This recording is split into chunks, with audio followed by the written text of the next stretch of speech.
Going live. Going live. Oh, it says we're live. Look at that. Okay. I'm just going to press one button and then we're really going to be live. And I think that we are live. Oh, hey, citizens of the Grateful Nation. Thank you for tuning in. Once again, you have done your duty to your nation by tuning into this live stream. We have a very special live stream today. Okay, I'm gonna say who it is. You know who it is, obviously, because if you follow any of our social media, you know who it is. But I like to build up a little bit of drama, a little bit of pomp, if you will.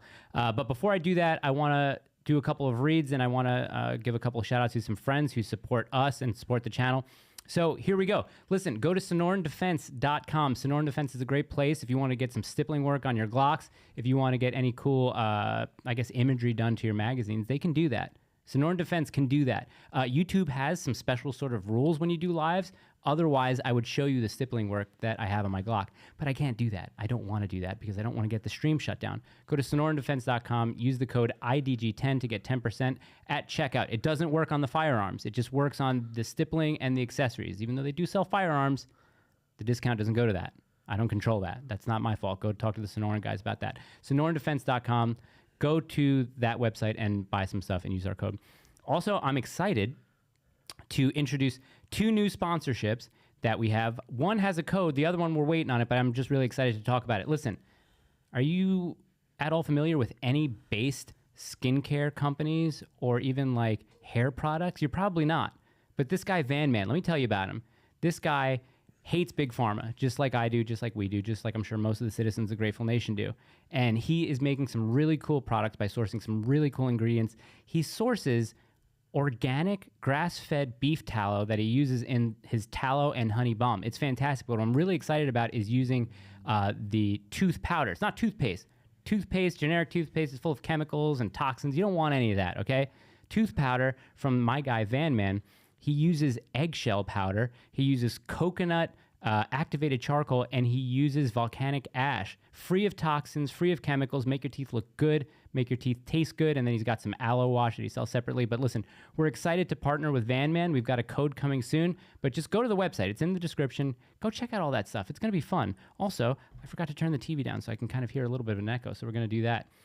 The third and final sponsorship, listen, I have to read a little bit because they gave me some notes to take down and stuff to say. Listen, Nimi Skincare. I know you guys are talking about like, what's all this skincare stuff? Isn't that for girls? No, it's for guys and girls. If you want good looking guns and good feeling guns, you want to take care of your body as well. So here we go. We're partnering with Nimi Skincare. Vote with your dollars. There are several skincare brands like Neutrogena, Ulta, Glossier. I could go on. They give your money to woke organizations. You don't want that. You don't want your money going to woke organizations that support transing the kids and chopping off boobies and stuff. You don't want that, okay? So brands like Tula, they cancel influencers for speaking their mind. Nimi doesn't do that, okay? Nimi gives back to good American organizations that put American values first, like Women of Faith and Girls on the Run. Nimi has high-quality products that leave your skin feeling great and you looking your best, okay? Use a brand that celebrates faith, family, femininity, and freedom. I like that. I'm not a feminist. I'm a fan of femininity. Two very different things. Gina is going to do some really cool content once we get some products in our hands, but we are so excited to start working with Nimi. So listen, get 10% off using the code IDG at nimiskincare.com and use promo code IDG, like I just said. Do all that stuff. That's it with the reads. But listen, I got two shout-outs I want to give to friends of the brand. Saint Wave. They make the Mary crew neck that I wore a couple shows ago. They also made this one for me. They sent this to me. I love the dude who's behind it. They're doing something really special for the God is Great panel. Second shout out, Kilo Tactical. I just like that guy. I can't tell you how the stuff that they make are great, and I'll get little surprise packages that I've never asked for, and that just shows how good and charitable these people are that we deal with. So go to Kilo Tactical. Go to Saint Wave Etsy, which is the links are in the description. But all that being said, we've got a great guest in the studio today. This dude started a huge, can I say multi-million? Don't put the camera, but can I say multi-million dollar? Oh, yeah. Multi-million dollar company. When he was 19 years old, he figured out how to make some holsters with some Kydex and a freaking, blow dryer? Mm-hmm. I'm sure, right? It's insane. So $1,000 and an Apple product or so, and he's grown his business from there exponentially. I've been really, really wanting to get him on the show. Some say he's controversial. Some people don't like him. Who knows? Let's find out. I don't know. We got Lucas Botkin of T-rex Arms. Hey, what's up? There he Hey, is. what's going on? There he is. You can look at me. You can look at any of these cameras, cool. I'm sure. All of yeah, them. Adriano's pressing buttons back there. Nice. And listen, guys, get your super chats in because that's the one way that we're going to ask Lucas some direct questions. And I wanted to get one out of the way already. Chris Yang, who's a really grateful citizen, he wants to know, hey, y'all, Mike and Lucas, what's your favorite gun you've shot and least favorite gun you shot? And, of course, why? Hashtag I'm doing great. No, thank you for the hashtag. This is such like a weird question to lead off with, but... Yeah, no, it's great. Best gun and worst gun. Am I going first or are you going first? Do you want me to go first so I can get out of the way and you can think for a little bit? I'll explain my answer slowly. Yeah. So I carry a Glock 19 and different variations of one every day. So a Glock 19 is my favorite. I've got an RMR on it as well. And I think I have a Streamlight TLR1 on one, and then I've got a 7A on the other one. My favorite rifle to shoot is just my Mark 18, my Daniel Defense one. And then I built a Blood Diamond carbine. So I did that. And I like that one, though I don't shoot it as much. I wish I did. But yeah, have you figured yours out yet? Yeah, so it's going to sound weird because I don't own one of these. Okay. Probably the most fun gun to shoot is a suppressed Ruger Mark 22 pistol. Really? It's got to be the most fun. I don't even own one. I don't have one. What makes it fun? It's just a little airsoft gun, just a little hitman gun. Okay. Shoots 22, super quiet. You get one of those. The suppressors are pretty cheap; they're like $300. Put a X400 on there, red dot, and it weighs nothing. It only holds like 11 or 12 rounds. The mags are kind of crappy, but it's just so fun to shoot. And then the worst gun I've ever shot is probably a high point. That's what I was just about to ask. Have you ever shot a high point? Oh yeah, they're horrible. What makes them so terrible, and what? Do they even make them anymore? Oh yeah. Oh, they make thousands of them, tens of thousands. It's the slide overhangs the frame. It hits your hand. The whole thing. It recoils slowly. It's a rusty pile of metal. It seems like the gun of a certain subsect of criminal element. I feel like it is. It's like if you see anyone jumping out of a car and evading police, chances are you're going to find a high point on the ground, right? Most likely. Most likely. All right. Well, listen. Guys, keep your super chats coming in. Oh, wow. Look at this. I didn't even mean to click this, but how you guys managed to get Botkin still on beyond me. Listen, you just send emails. That's all you got to do. Or you can inundate their Instagram DMs with requests, I guess. But I wanted to talk to you about a bunch of stuff because, I lived in New York until 2019. I grew up, born and raised in New York, and I moved to Tennessee. And I remember, I think I first saw some of your content while I was living in New York, and I was like, wow, it'd be great to have this stuff. I just can't. Right. I can't have any of it. So I said, you know what? Whenever I get out of New York, I'm definitely going to buy some of these products. I'm definitely going to get a holster, that's for sure, and start off there. And it's what I did. And I was wondering, I know you grew up in Tennessee, correct? All over the place. All over the place, but you live in Tennessee. I've been here for a while, yeah. How long have you been here for, give or take? 16 years, something like that. Yeah, most of my life, yeah. That's a pretty good amount of time compared to my 30 or so years in New York. Do you take anything for granted living in a state like Tennessee, knowing how, not necessarily lucky you are, but the freedoms that you're, quote unquote, allowed to have in a state like Tennessee versus New York? Oh, 100%. 100%. I mean, let's look at it this way. Americans in general take everything they have for granted, or most of what they have for granted. I was able to spend some time in Africa when I was 19 years old, before I started T-Rex, and I was there for, I want to say it was like 2 weeks or 10 days, something like that. And just going over there and saying, hey, in order to have water, they have to walk 2 miles to the well, 1 mile there, 1 mile back to bring us water at the village that I was at. As soon as I got home to America, it was like, walk 5 feet from the bedroom, turn the tap, water comes out. Yeah. It's little things like that that people in first world countries, in America, people just take for granted all the time. So that's like the larger picture, and then we can go down from there. And yeah, a specific state like Tennessee, we can buy all kinds of guns. I can go buy guns right now somewhere. Yeah, let's go. Nice guns. I don't mind. Let's go. Yeah. And yeah, we absolutely take that for granted. People take how cheap ammo was for granted back in 2018. I mean, people take everything for granted around them. And it's sad that people don't sit down and go, this thing that I have, like this energy drink, they could go out of business someday, and then I don't have rain. Right. And I take it for granted right now that I can drink 2 a day. I don't always do that, though. Everyone calm down. I don't drink 2 every day. Well, so that's the thing. Do you have a sponsorship with Rain, or do you just love them that much? So they wanted to. There was some conversation a while ago, and I negotiated, hey, just give us free rain at work so I can give it to employees. So they did that for a while, and now I just drink it. So is that how you kind of keep them working, especially like in the holster making where they're not passing out? Yeah. Okay, generally cool. speaking. Cherry Rain. Yeah, get them work faster. Yeah, I mean, how bad is it for you? I see. I can neither confirm or deny. Aminos. So I don't know. I have no idea. All I know is there's a lot of stuff back here. How many milligrams of caffeine? 300. The best. Okay. All right. Yeah, that's the best. That's You what say you you do want. 2 of those a day? No. I do like 10 a week. So it's like 1 point. Okay. It's like 1.4 a day. Sure. Something like that. Yeah. Wow. And I mean, we're just talking about New York versus a bunch of other states. New York just had a big win recently, constitutionally, about allowing citizens having the ability to carry concealed handguns. That goes. Supreme Court says no. The residents of New York State are protected by the Second Amendment. And then the governor says, okay, well, guess what? We're taking ammo out of stores. I'm just saying, how does she have the power to do that? I mean, you guys at T-Rex, I know your brother specifically as well, you guys have a hand in, I want to say, quote unquote, lobbying, but you guys bring awareness to 2A legislation. So what do you think could be done about New York? So honestly, my answer is not going to make people very happy. So I don't focus a lot on politics. There's a lot of political stuff going on right now with gun rights that I just don't know in every. I mean, we have 50 states. Is your brother a little bit more? He's a little more. He's a little more involved, and even then, it has to be a full-time job to actually be fully aware of what's going on in all 50 states and Puerto Rico, but all 50 states. And my bigger focus, and this is why people aren't going to like my answer, is I actually think people need to focus more on the cultural side, which unfortunately is a much longer term battle. So the fact that a governor of a state can impose, his own will on removing something like ammo or something like that, I mean, that's a much bigger question that's more cultural in nature of why people are getting away with that in our country and why people are okay with that than does the law allow them, or do we have to wait 2 years for it to go to the Supreme Court while that thing is in place? And then when the Supreme Court strikes it down, well, what sort of repercussions are there for the person that put that into place in the first place? Right. So for me, it's more of a cultural thing of how did we get to that point, and what do we need to do as people, educating other people and waking up, as it were, so that in 20 years, and I say 20 years because that's how long it takes, can our kids and their kids actually prevent stuff like this from happening? So that's kind of my focus. My brother does a lot more of the political stuff, and I still think it's important. Time and a place for it. We have to be fighting these battles as they come up.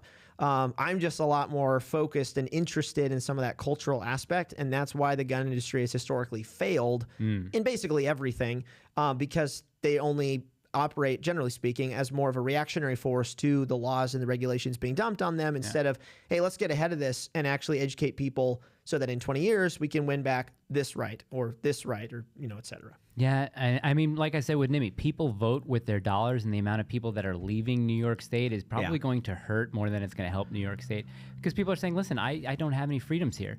I really don't. It's a sanctuary state. They really don't care about our right to defend ourselves. They don't really care about our rights to life and liberty. So I'm just going to leave the state, and that hurts them. Where it hurts New York State the most is, in their pocketbook, in their purse. So I think they're really going to start to understand that that being anti-2A is probably not the best thing for them to do. But also they're pro-abortion, they're pro-legal immigration. So that's probably not really a big concern of theirs.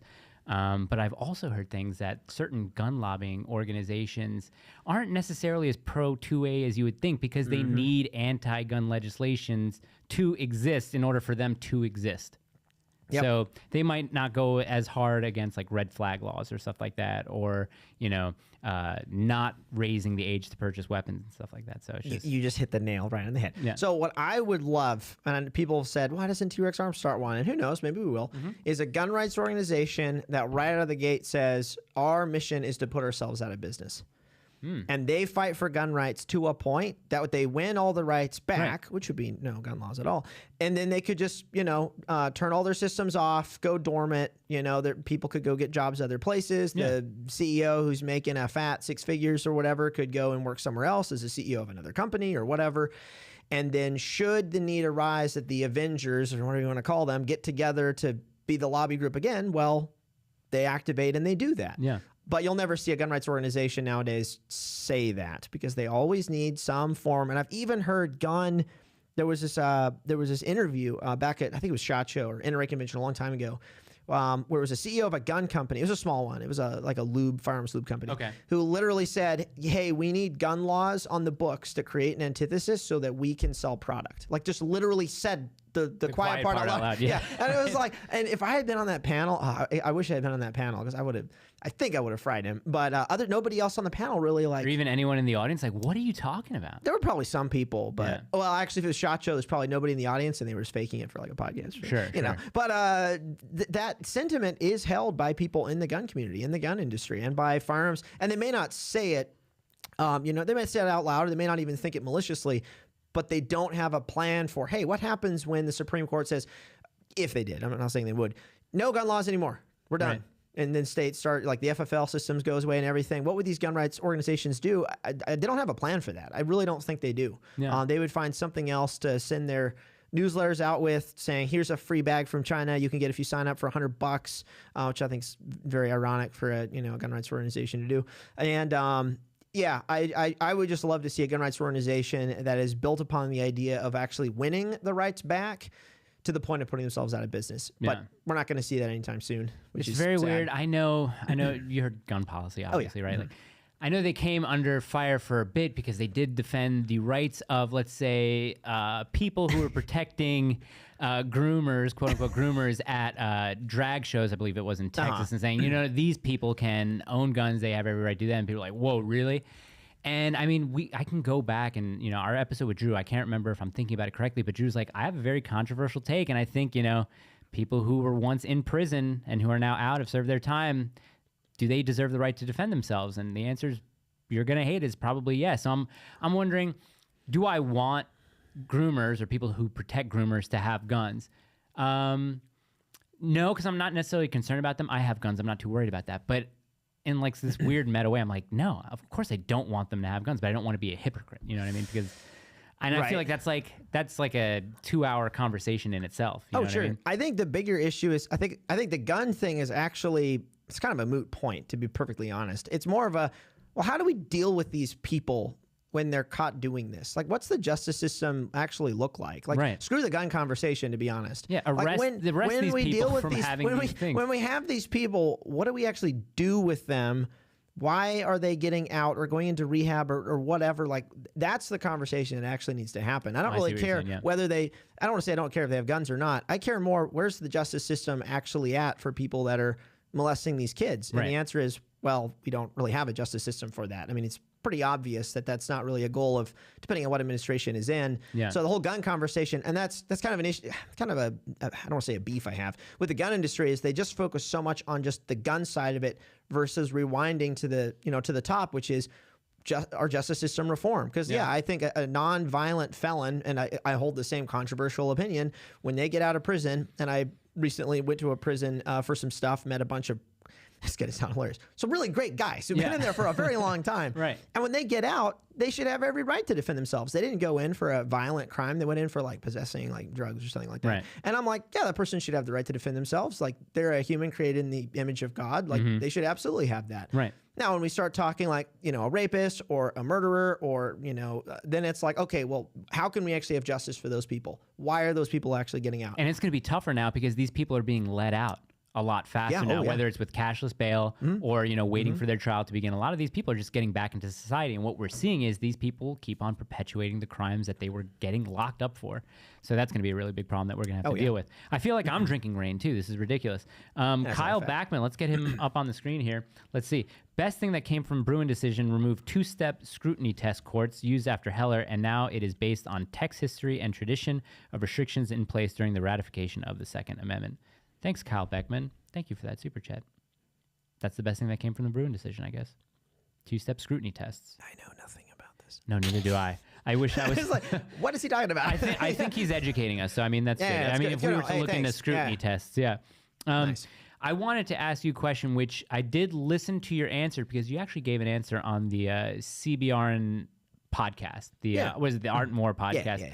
And it's a question that whenever you had your Q&As, I was asking this question every time, kind of like, Justin Bieber fan, please see me, please see my question.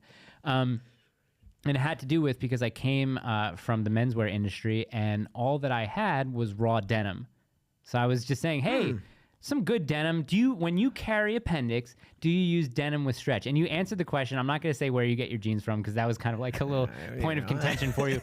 But I was just like, hey, man, do you have stretch? Can you? Because my concern was not so much printing, but the appendix holster will give you a little bit of like a bulge. I call it like almost like a baby bump down there for me. And a friend of mine who trains me regularly, he was a former sniper on the SEALs teams. He said to me, dude, you are aware of that because you are aware of that. Yeah. Whenever you walk into, let's say, a convenience store, or you're in a crowd, no one's going to be looking directly at your bulge or at your groin. Well, it's only 2022. I mean, like, right? They might. They could, but he's like, you're super aware of that, and that's what's bothering you, and not anyone else's perception of that. But I started to wear pants with a little bit more stretch in the waistline, so that kind of has eliminated that. So thank you. So I will say where I buy my jeans. I'm not particularly proud of it. So hold on, before you say it, super chat. Where do you think Lucas buys his jeans from? Ooh, not even a super chat, but just in the chat. And because I know the answer, I'll pull it up if I see it. So listen, 20 minutes in before we get to the skinny. I've been wearing stretch denim for 7 years, since the sidecar, basically. Like 6 years. Here we go. That. Just gonna say AE Master Race, yep, American Eagle. No shame, great denim, stretches nicely, and they don't wear out. Yeah, at least they haven't really worn out for me. So here's a criticism that I found, and I wanted to talk about this. I wanted to talk about you being a controversial figure in the gun community. I still am, but a freelance photographer. I've been a professional photographer for the last 15 years. The online photo community, it's awesome and it sucks.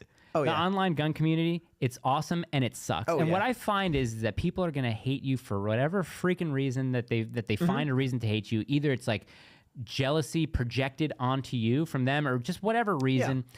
And I mean, even before I start this stream, a buddy's like, "Wow, he's so skinny with the skinny jeans," and I'm like, "Dude, what?" I'm like, "Why?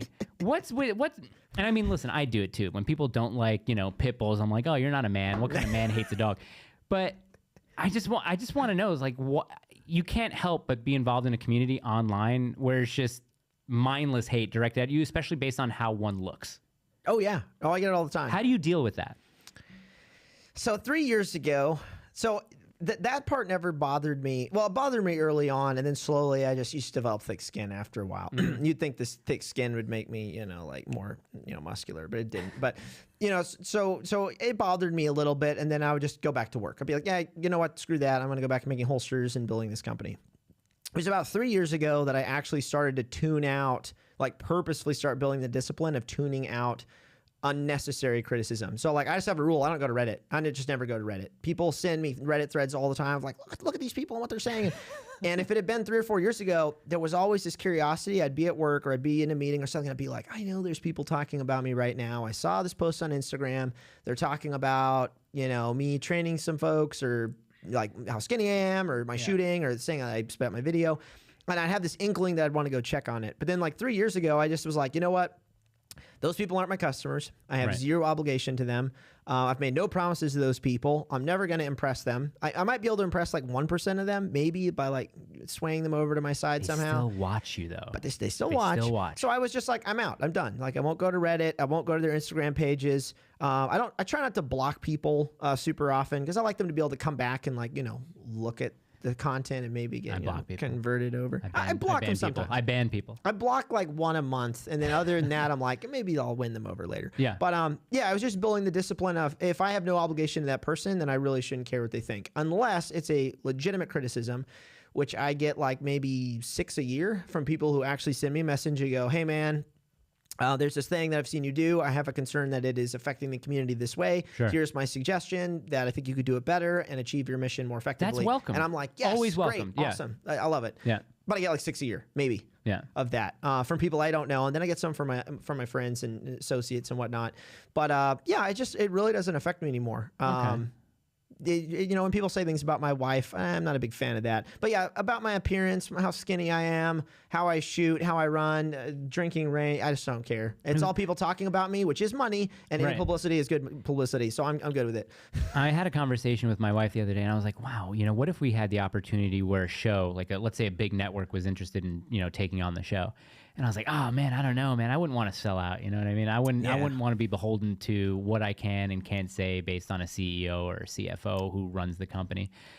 And then my wife was like, well, listen, if it's good money, you have to really think about it because this is something that you can do now without really worrying. You have steady money coming in. You have an infrastructure around you. I was like, yeah, I just don't want to be concerned with, the sellout comments.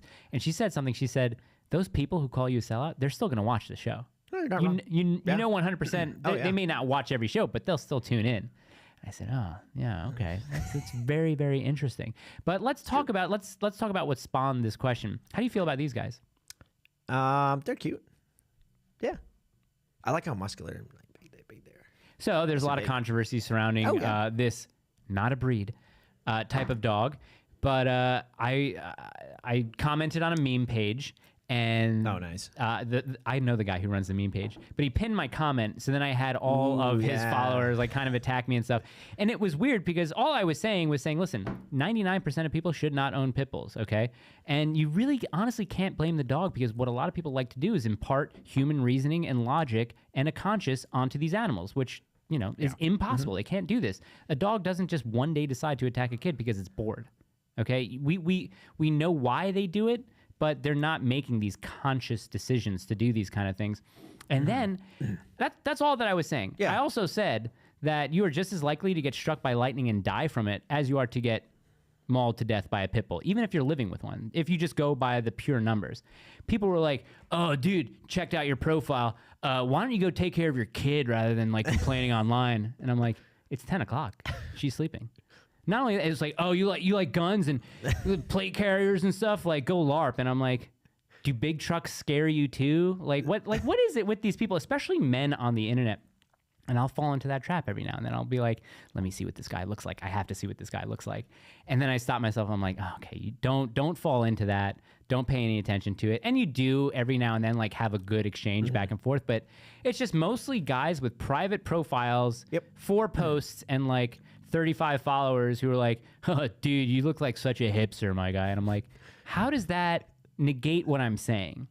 That's a good question. I just ran into some of that today. So a lot of it, what I've found over the last years of this is it all boils down to insecurity. All of it. Yeah, every single thing. And you could even take it one step back and it's pride and personal pride and whatnot. But I think the other issue is there's so many people nowadays who don't have friends. I mean, with the internet. That's a big Before the big internet, if you issue. wanted to like have human interaction of some sort, you had to go places. You had to go to church, go to a bar, go to a big music event. Like, they don't really have those anymore, right? Big concerts. Yeah, kind of. Yeah, they do, maybe. But back then they were huge, So, but nowadays with the internet, well, you can kind of get some form of human interaction just like that whenever you pull your phone out. And I personally believe there's just a lot of people that's enough for them, but it's never actually enough. And that's when people start to resort to name calling people and just doing stupid stuff. And it's like, that's not real human interaction. Now you don't have to be 5 feet away from someone to call them, an ass or whatever. Exactly. Yeah. It's just you do it from the anonymity of a profile and from an IP address. Yeah. Well, I just ping their IP anyway. And then I put a thing on the map. You're like, oh, listen, how is Stockton, California? Exactly. Whoa. Okay. Yeah. Let's see. I have some notes here I wrote down just because there's so many things to talk about. And I'm like I said, I'm excited to have you here. Let's still keep it on the sort of controversy train. And what I wanted to do, because one day I'm sure that we will have some members of the Special Forces community on the show. And I have some really good friends. Like I mentioned, my buddy who's on the teams. I have a guy who's currently deployed overseas right now. Can't tell you where he is. But there are a lot of former SF guys and maybe even current SF guys who like to hate on you and who also like to say very weird things about who is allowed to train in what.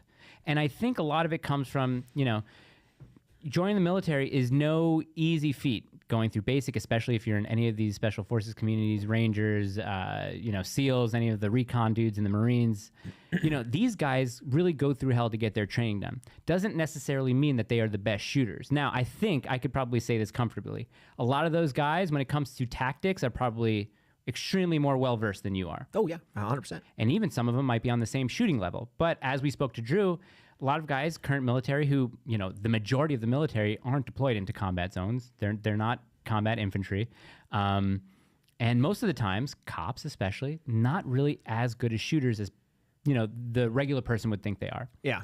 So how do you react to, let's say they're a special, they're people I don't know if we can name them or not, but there are people who come to mind that don't think that I should be able to train in plate carriers or something like that, or even have access to them. What can we do to sort of, help these guys understand that, listen, we really do respect what you guys gone through, the training that you guys got.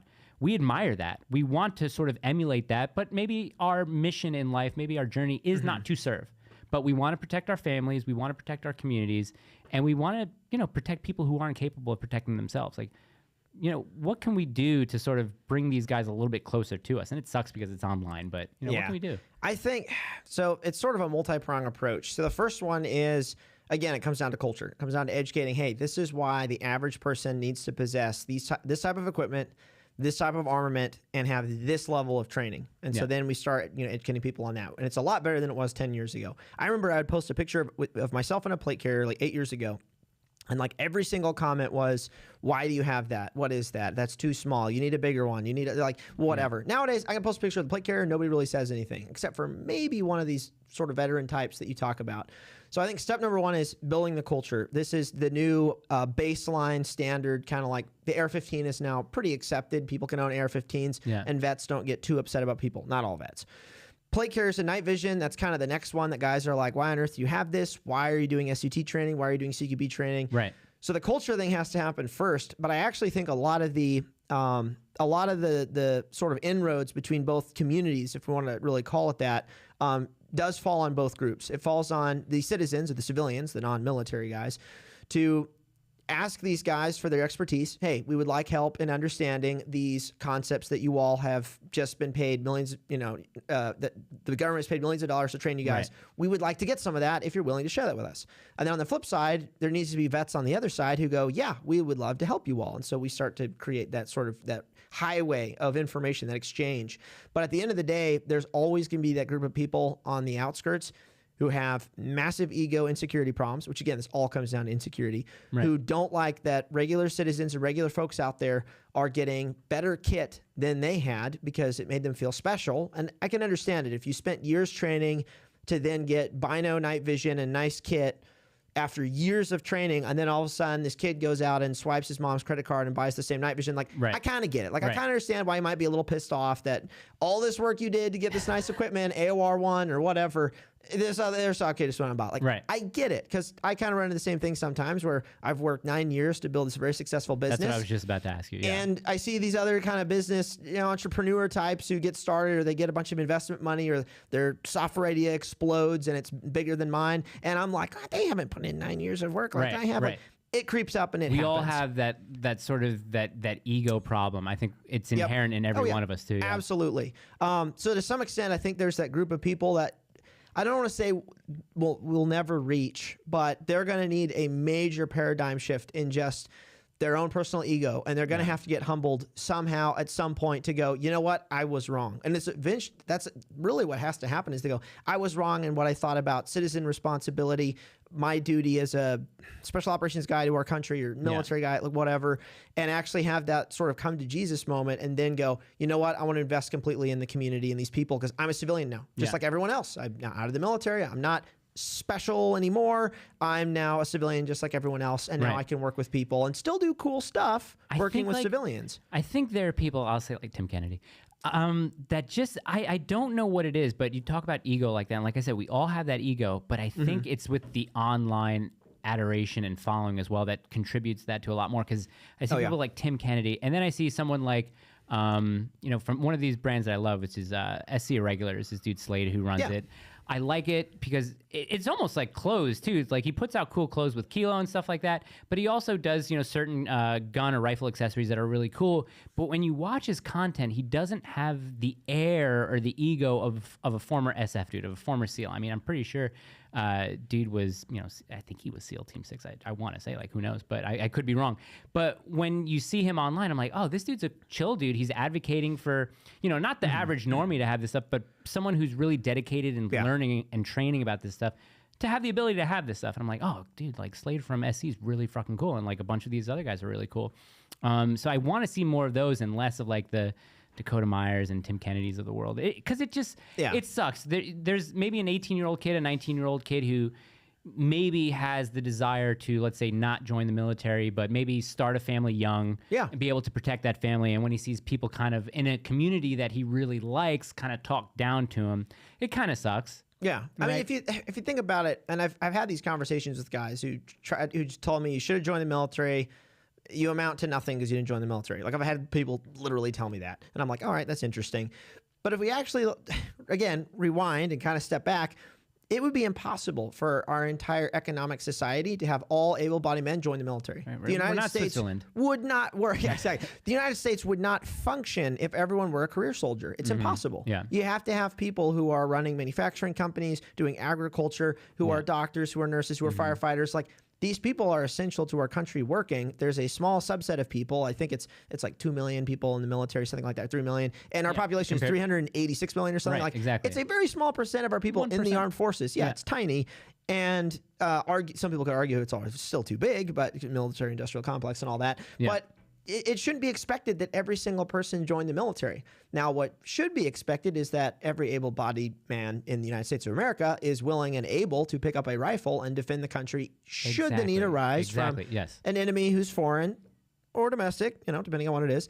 And I'd like to see, and that, again, this is a cultural thing that has to be communicated. That's going to take decades because, and I want to do some study on this. And this is a huge, much deeper conversation. But the whole understanding of the whole cultural understanding or expectation that you have to be in the military to serve. And I want to say some of that can be traced back to a lot of propaganda back during the Vietnam era when people were going after war, the whole peace, all the peace stuff and everything. And then we started seeing all these posters about, we want you to serve and all this stuff.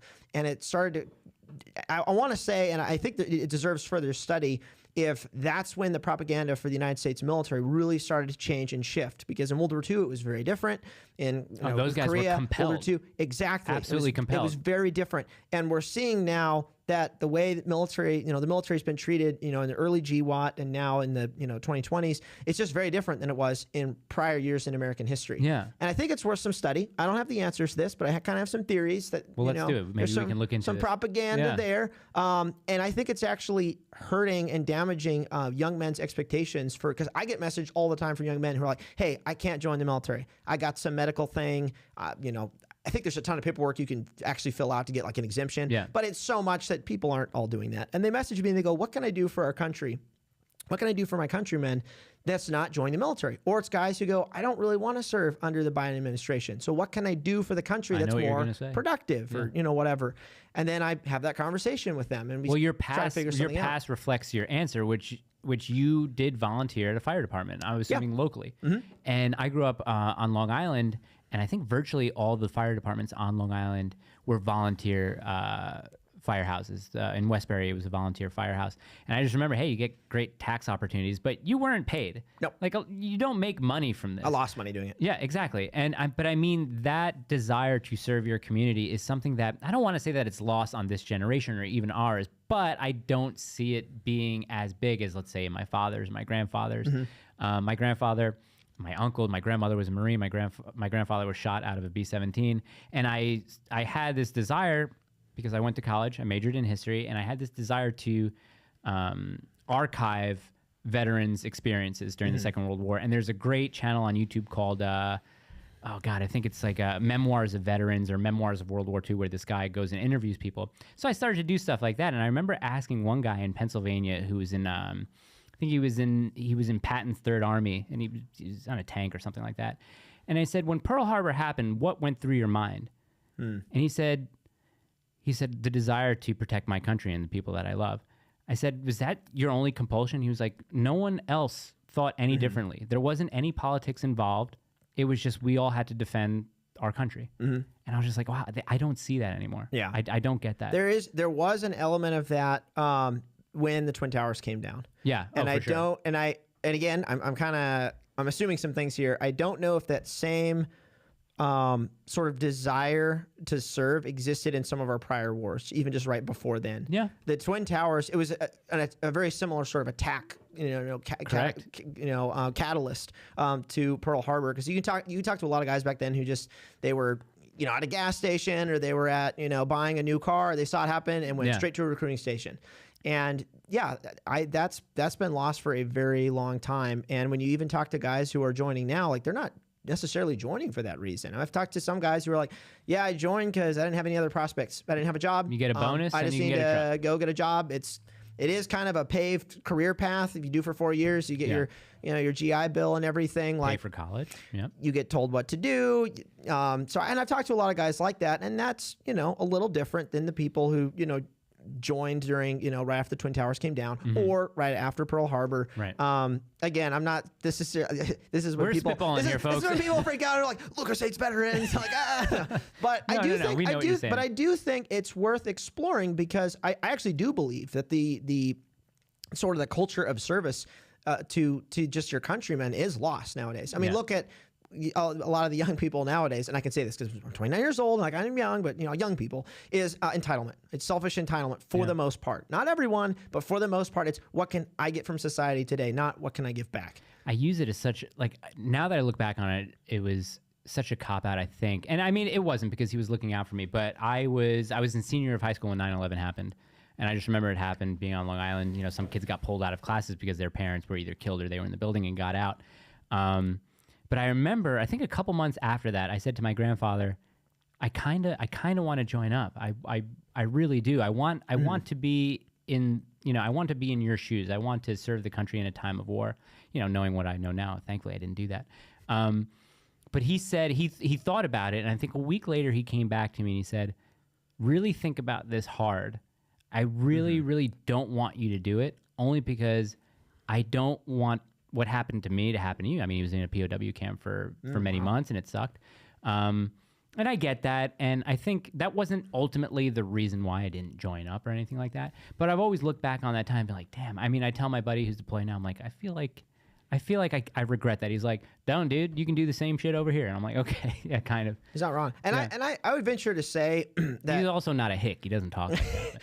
I would venture to say, if another major sort of attack on the United States, on our soil especially, because there's a lot more, I would say, a significance to that to some extent. Like, people feel for, like, it's attacking our soil. Right. If something like that were to happen, it would draw out those people who still have that mentality. Now, I think it's a lot less than it was back in 2001. Yeah. And it's definitely a lot less than the 40s. Yeah. But I think we would still see some of that from people, because there are still people joining volunteer fire departments. Right. If the whole service attitude was extinguished in our culture, volunteer fire departments wouldn't exist. Right. They just wouldn't function. You don't get paid. You spend a lot of money. You spend your own time. I had a very hard time getting training reimbursed, so it was kind of, everything was just a wash. Did you guys have like the 3 on 4 off kind of like a normal fire department would, or Nah. it would just kind of show up when you can? Listen, we're talking Hickman County in Tennessee, okay? Like, there were no rules. Okay, gotcha. Yeah. Yeah, no, it was just whenever a call went out, we just, we're Okay. going. Well, listen, we got a that's super chat here. Lilith, can either of you recommend the quote-unquote best compact or subcompact daily carry? If price isn't a concern, what would you suggest? Recently got my Mass LTC. My wife, we got a Glock 43 for, kind of wish we would have gotten the Glock 43X. That would be my recommendation. I always push the Glock 19. I mean, it's not subcompact, but I mean, still, I don't know. Glock 34. Just go big.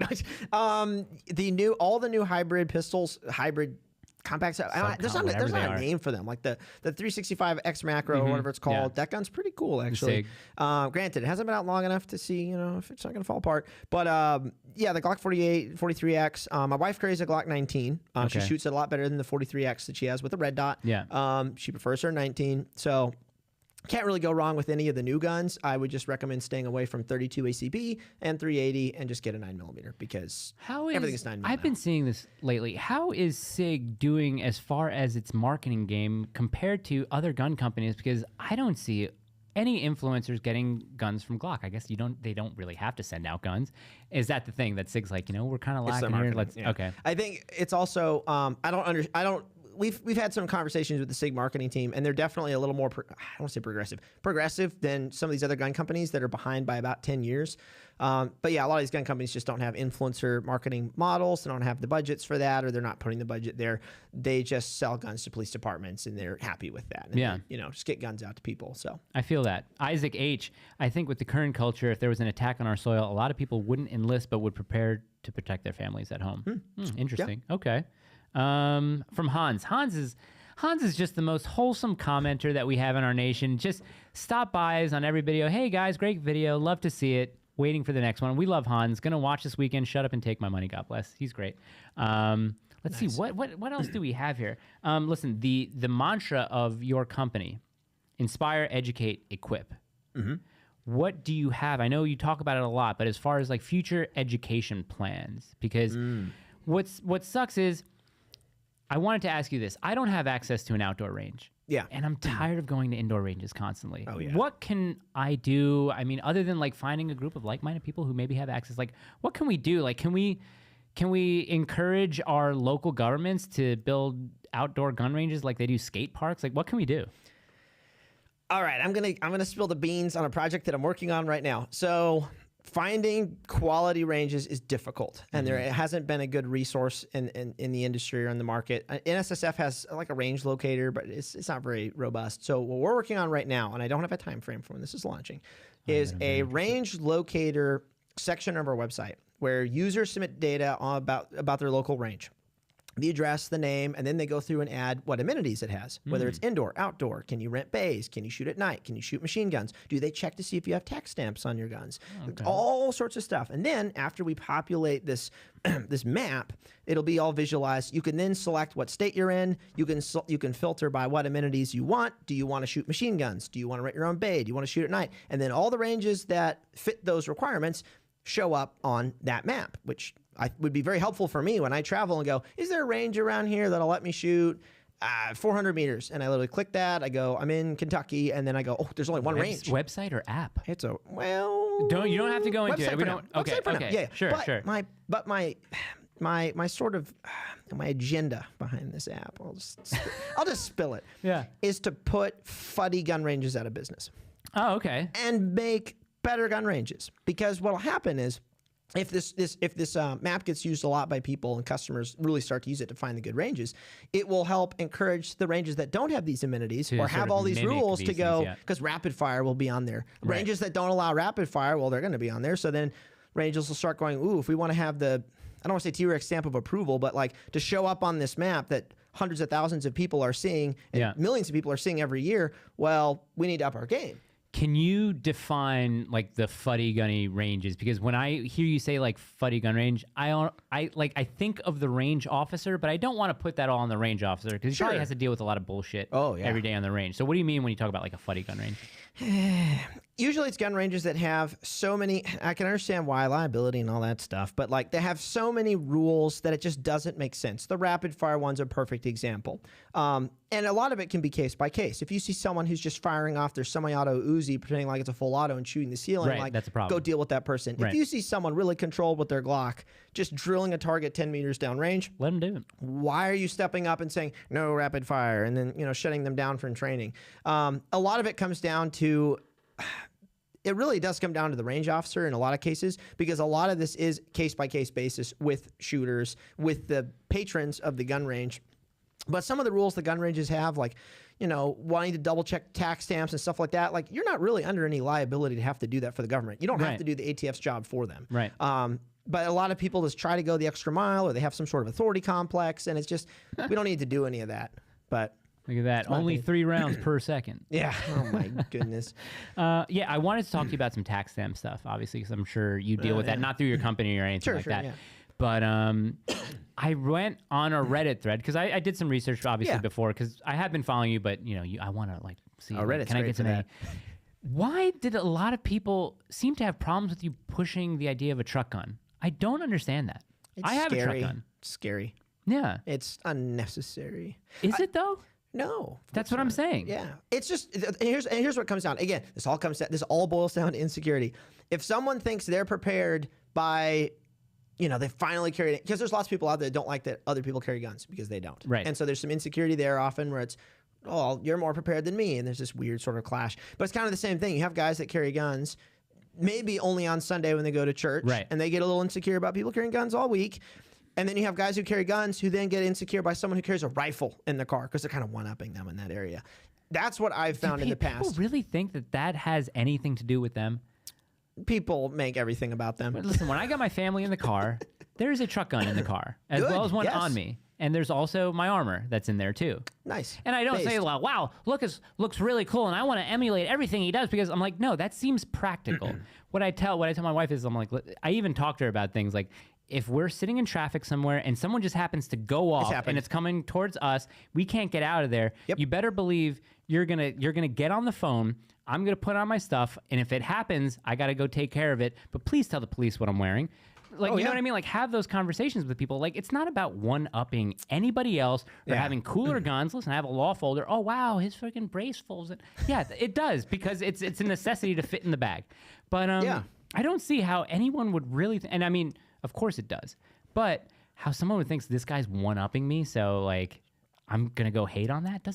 It makes no sense, but it makes sense, given the community. It is pretty sad. Now, I do think at times it is important to have that conversation, because I've had people message me and be like, is it practical to carry a sniper rifle as my truck gun? And I'm like, probably not. Or like, am I going to have time to put on armor in a home invasion? And I'm like, probably not the most reasonable expectation you'll have the time to do that. Yeah. If you're getting up out of bed, someone's coming through the door, they can get through in 6 seconds. You're probably not putting on full kit. Putting on your if you nods. live out in the sticks, though, and your alarm is tripped and you have time, maybe. Sure, yeah. But it's kind of that reasonable expectation argument when people start kind of deviating and going into this weird sort of fantasy where it's like, hold on. That may not be a realistic situation. Yeah. So there's a time and a place to have that conversation, because it can help inform some people's purchasing decisions or the risk they take. Like, if you have a truck gun in your car and you're going into the grocery store and going into restaurants, like, the risk of it getting stolen out of your car is higher than if you don't have it. Right, exactly. But that's also your decision to make. Right. That's not, I don't care whether you leave your gun in the car or not while you go into the restaurant. That's for you. And then people bring up the whole like, well, you're arming the criminal element if they steal it. They can get guns other ways if they want them. Like, it's not entirely your responsibility to ensure that criminals can't get access to your rifle. Then that should be the reason why you don't have it in your car. It's just mental gymnastics. Your personal opinion, because we are talking about tax stamps and ATFs, because, my truck gun obviously has a brace on it, just for whatever dumb rule that was made up for it to have it or whatever. Now, I'm asking myself, okay, if I Form 4 this rifle and turn it into an SBR, I can still have it in the truck in Tennessee. Carrying a rifle in your car is like carrying a pistol in the car. It's very weird. It's like if the car is parked in a parking lot, you have to do your best job to keep it hidden as you can. Like, it can't be on display anywhere. But I'm just like, what is the point? I'm trying to figure out if I should SBR basically my market. That's basically what I'm trying to figure out to do. Braces suck. They just do. I would like to have a little bit more control over my rifle, which is the only reason why I'm thinking about it. And at the same time, I'm thinking about just don't get the Form 4. I didn't say it. I didn't say it. So it is very convenient that braces go on the same buffer tube as. I know. It's very, it's very nice. Right. Yeah. No, it is. I just don't get it. I don't get it.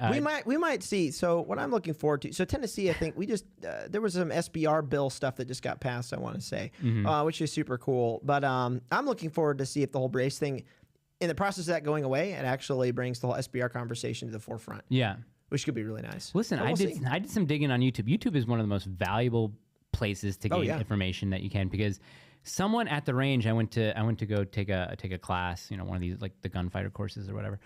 And someone was like, wow, you got the, what's the, who makes it? Not Daniel Defense, but it's the vertical, it's not a vertical grip, but it is a vertical grip. But does that have the bipod in it? No. This is just like a short vertical stubby grip. Yeah, a short stubby. Yeah, so it's the BCM, the gunfighter, the grip. And they're like, whoa, you put that on your gun? And I'm like, yeah, I did, even before I knew. Yeah. So apparently there's like a rule that if it's like 90 degrees on an SBR, you can't have it. But the BCM grip is like canted a little bit, so it's not like a... but these are the fucking hoops that we have to jump through in order to just put like something that makes my left hand more comfortable on my rifle. But I want to put all those people on blast right now. They're doing the ATF's job for them, which we should not be doing by calling out other gun owners. And I can understand if someone's flaunting on social media, because you don't necessarily want to do that, your illegal machine gun. Like, okay, you might want to tell a person, hey, by the way, don't do that. Now, if it's obvious that person knows what they're doing, yeah, telling them isn't going to do anything. But there's a lot of snitches in the gun industry who do the ATF's job for them, and there's not a lot of ATF agents. Just saying. There's a lot more gun owners than ATF agents, so we should not be doing the ATF Which is job kind of for weird them. because, I mean, people who want to sign up and shoot dogs, you know, at free will, just join up and sign the ATF.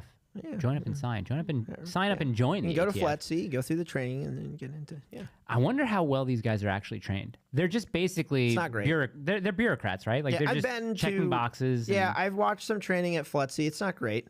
It's like bottom level law enforcement qual is essentially. Now the SRT, like SWAT guys, get a little bit more, but even then it's not a lot. Right. But It's I mean, very like low. even FBI HRT is probably like as high as you get in like any sort of bureaucratic, justice. Law enforcement, yep. Yeah. Marshal ATF SOG. will shoot your wife and your dogs. So don't. That's why I tend not to mess with them because I just don't want them doing that.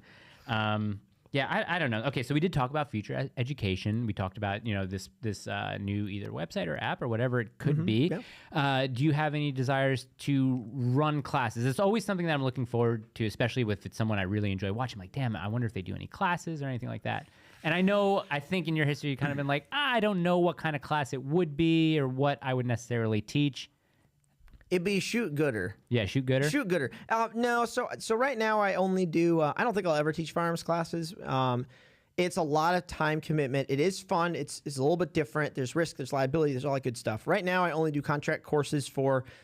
Usually it's people I want to learn from. So it's like some military unit or some foreign entity where I'm like, I want to talk to those guys. I want to hang out with them and kind of ask them some stuff about what's going on in Europe or whatever.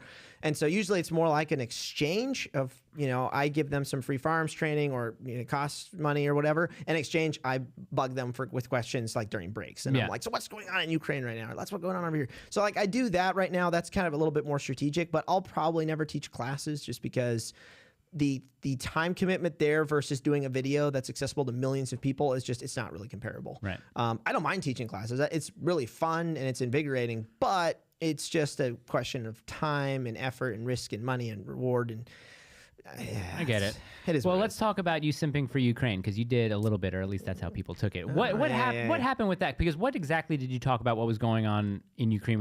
Were you talking about like the citizenry having to defend itself, and you're saying, look, it can happen here? So I'll tell you exactly what happened, and I was wrong. Well, actually, I think to some extent I was still right, but I was wrong.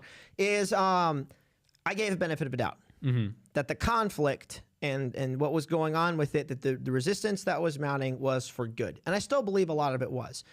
Now, I didn't know there was a lot of our money that was going to get squirreled away by people over there and a bunch of like corruption. I didn't know that. I didn't foresee that. And some people, I guess, I think there's some people, there are some people that are cynical about everything and they'll probably be right most of the time because most things are very corrupt nowadays. I still like to give a benefit of a doubt when I can, and I'm not wrong till proven wrong. Right. Is kind of my thing. So like when I saw what was happening early on, it was, you know what, this is pretty cool. These people are literally proving why the American citizens should own guns. I'm going to bring light to this. And then it was, a month later that we started seeing some, shady stuff going on with all of that. And I'm happy to be like, yeah, I wish it hadn't been the kind of situation it is now, but that is what it turned into to some extent. I don't have all the details, obviously, but a lot of our money is disappearing, and I don't know what or to why. Yeah, I mean, come on, like it's almost like $40 billion at this point. And I mean, you have someone like Alex Stein going over there, like, they're not even getting the weapons, Dan Crenshaw. What are you doing? You're a globalist. Yeah. And I'm saying, wow, I mean, are they getting weapons? Who knows? I don't know. It's definitely not going into the hands of the civilians or citizens of Ukraine, that's for sure. It could be possibly arming those, what do they call them? The Nazis of the Ukraine or whatever. Apparently there are a lot of, they're not even far right, but just fascist sort of former militias or people who are high up in the Ukrainian government, in the Ukrainian army, who have like these sort of like weird Nazi affiliations. I don't know. I don't like throwing around the word Nazi, but apparently these people really are Nazis. Yeah, it's pretty fashionable right now. I'm trying to pull up this message from a buddy who said, hey, when you get Lucas on, can you ask him some questions for me? And I said, okay, sure. Here we go. So he said, the sentiments of, quote, I'm not going to comply, unquote, and people intentionally skirting laws they don't agree with has certainly seen a large rise in the gun community. Where do you see that going in the future? War. No, I mean, I was going to go. What was that? No. It's definitely an encouragement that more people are willing to ask the hard questions or potentially do the hard thing. A lot of it does come down to the DOJ and who's in, which administration is in. Every time we've had, I'm just going to say it, a Republican president, people get really soft and complacent because they're like, oh, everything's fine. You know, we got the DOJ, it's okay. The ATF is kind of ratcheted back from doing their stuff. The FBI is kind of still that weird thing that isn't really controllable. But people get really complacent under a Republican president, typically speaking. They don't realize that that's not who is running the bureaucracies. The bureaucracies within the federal government are still highly left. Yeah. Oh, yeah. Because you get like the president, and then there's like all this there's like tens of thousands of people that aren't necessarily switching out every administration. Hundreds of thousands of people. Oh, yeah. It's huge. So it is cool to see that.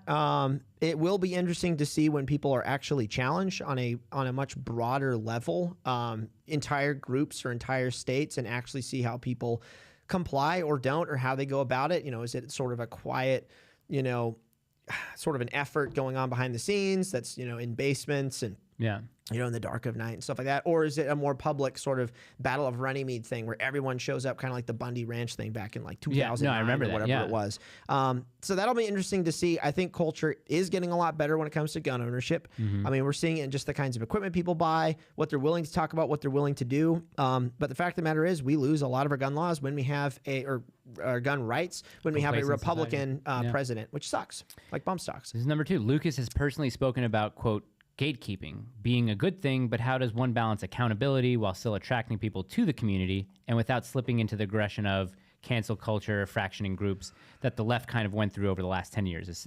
He's basically asking you about coalition building is what he's saying.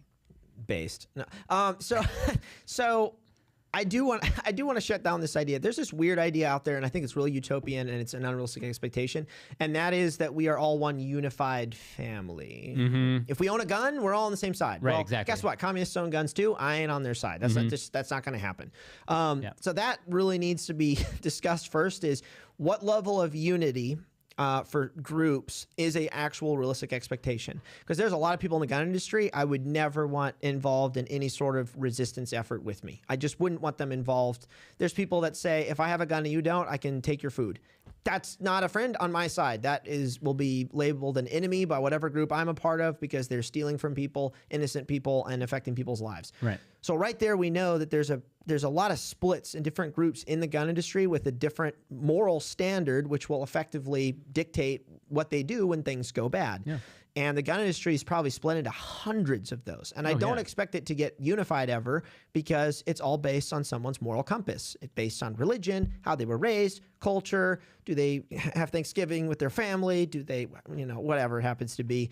And so I really think that's sort of a bigger thing to consider when it comes down to expecting unity, because I get blamed a lot for like, you sow discord and pointing out X, Y, Z. And it's like, no, I'm pointing out X, Y, Z so you all can understand where the lines are actually drawn for which group, so you can make a decision on which group you actually fall into. Because the last thing you want is thinking, I'm in with these bunch of these bro vets. I really like what they do, and they drink a lot of coffee, and I think that's cool. And then you go, oh, wait, they are actually anti-gun and donate to Democrats and XYZ. Yeah, I'm not part of that. Right. Like, yeah, let's actually like draw these lines ahead of time so you know where you fall. And if you don't know where you fall, you better figure that out, establish some moral compass somehow, and then figure out who you need to fall in line with, and then, you know, start to flourish there. Right. Listen, I am a fan of gatekeeping. I am a fan of cancel culture because it all depends on who is doing the gatekeeping and who is doing the canceling. That's 100% something I deal with. Listen, I'm a fan of banning people. You guys know this. So if it's gatekeeping or if it's cancel culture, do I want to cancel Protestants who defame the Virgin Mary?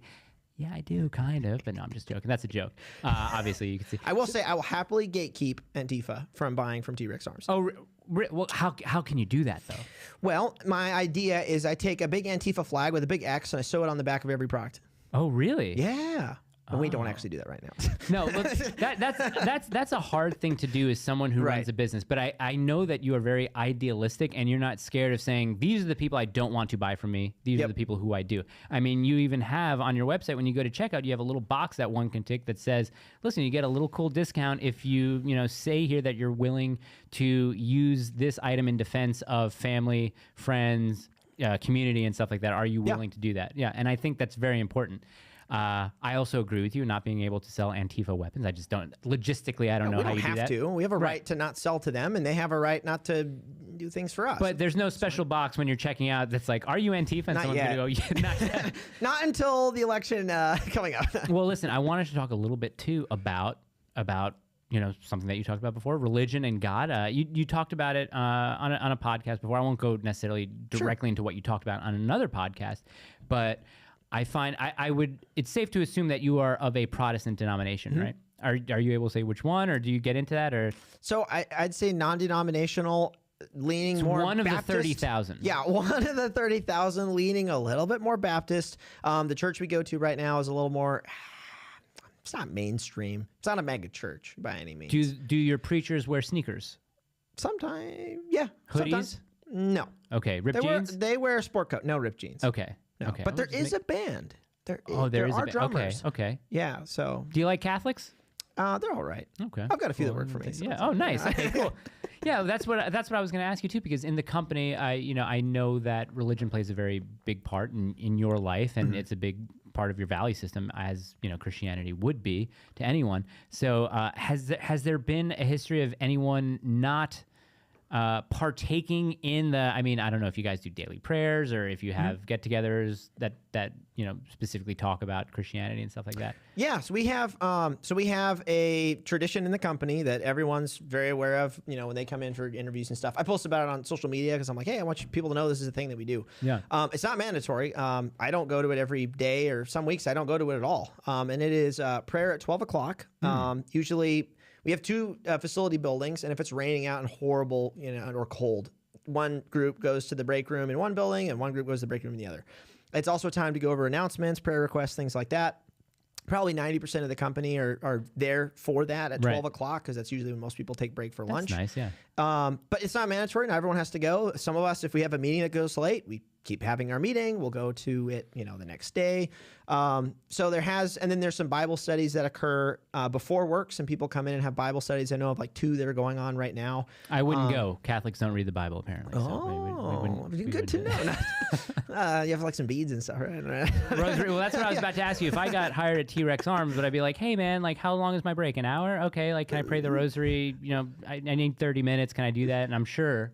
Yeah, we'd figure something out. Yeah, exactly. We have a couple Catholics in the company. I haven't necessarily heard of them asking for that yet, but they're not real Catholics. Probably should. Do you know much about Catholicism? I'm not going to try and evangelize you or anything, but is there anything you're interested in?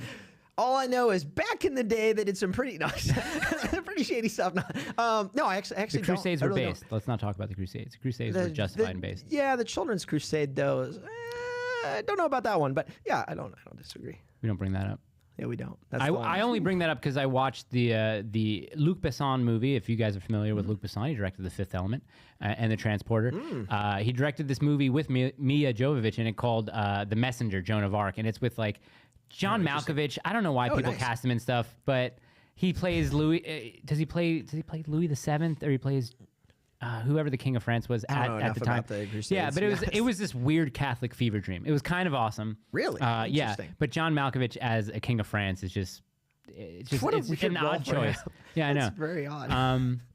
But yeah, I've found myself even more getting into the gun culture because of my new sort of rebirth of finding my Catholicism again. It's made me become more emboldened in so much as wanting to protect my family and protect people who can't. So I kind of get really excited about that. No, that's super cool.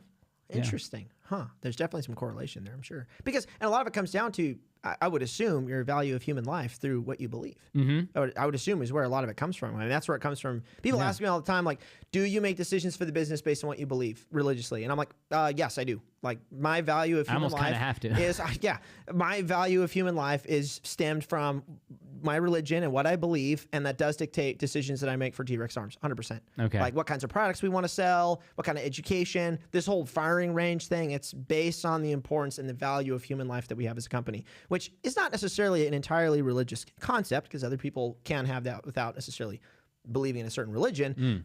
But for us is definitely driven by what we believe as Christians, for sure, as Protestants. Isaac Catholics at work. Yes, I was an altar boy. My brothers and I were altar boys. So that answers that question.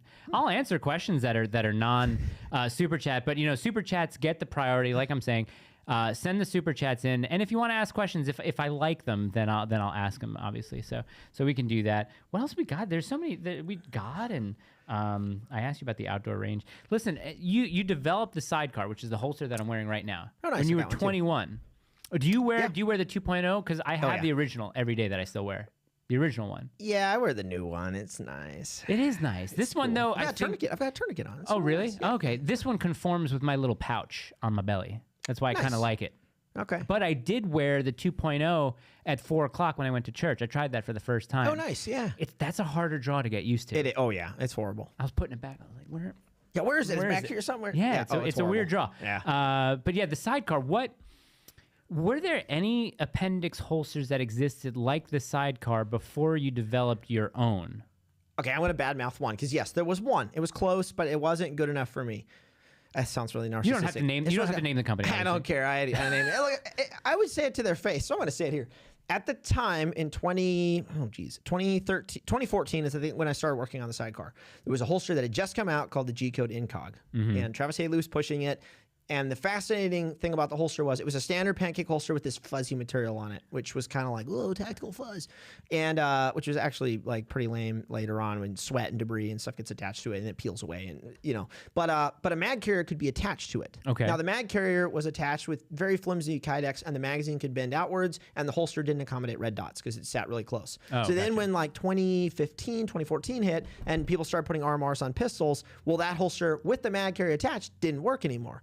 So I had seen the holster. I hadn't bought one because I didn't have very much money, and it was like $120, and the lead time was like 3 months. So I was like, I'm not going to buy that. But I saw it and was like, interesting.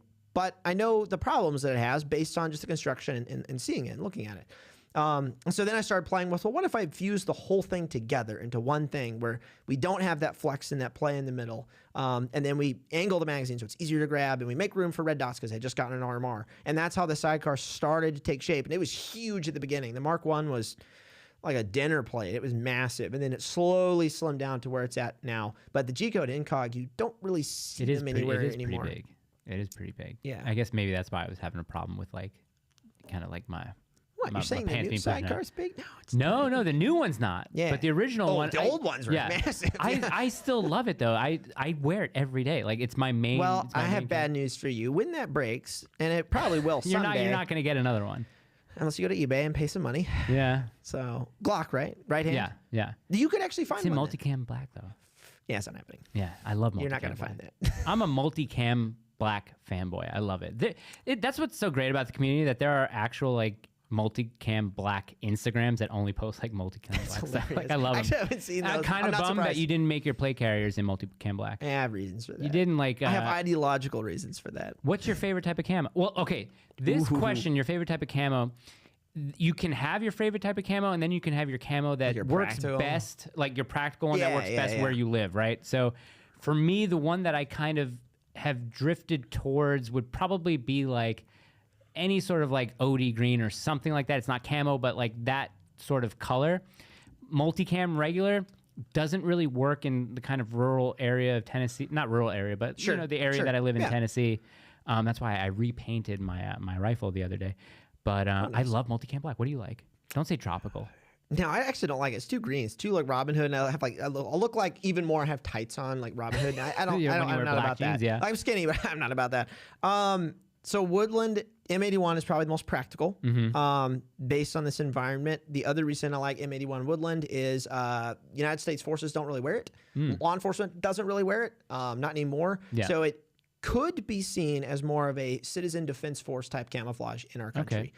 More on that later on, education-wise. But M81 is sort of the practical camo that I really like. I've got BDUs and some chocolate chip and stuff. I do like chocolate chip. Chocolate chip is actually pretty cool. But my favorite non-practical camo, I'm gonna be boring. It might be multicam arid. Okay. Kind of a modern desert. I kind of like the desert look. It's just kind of fun and interesting.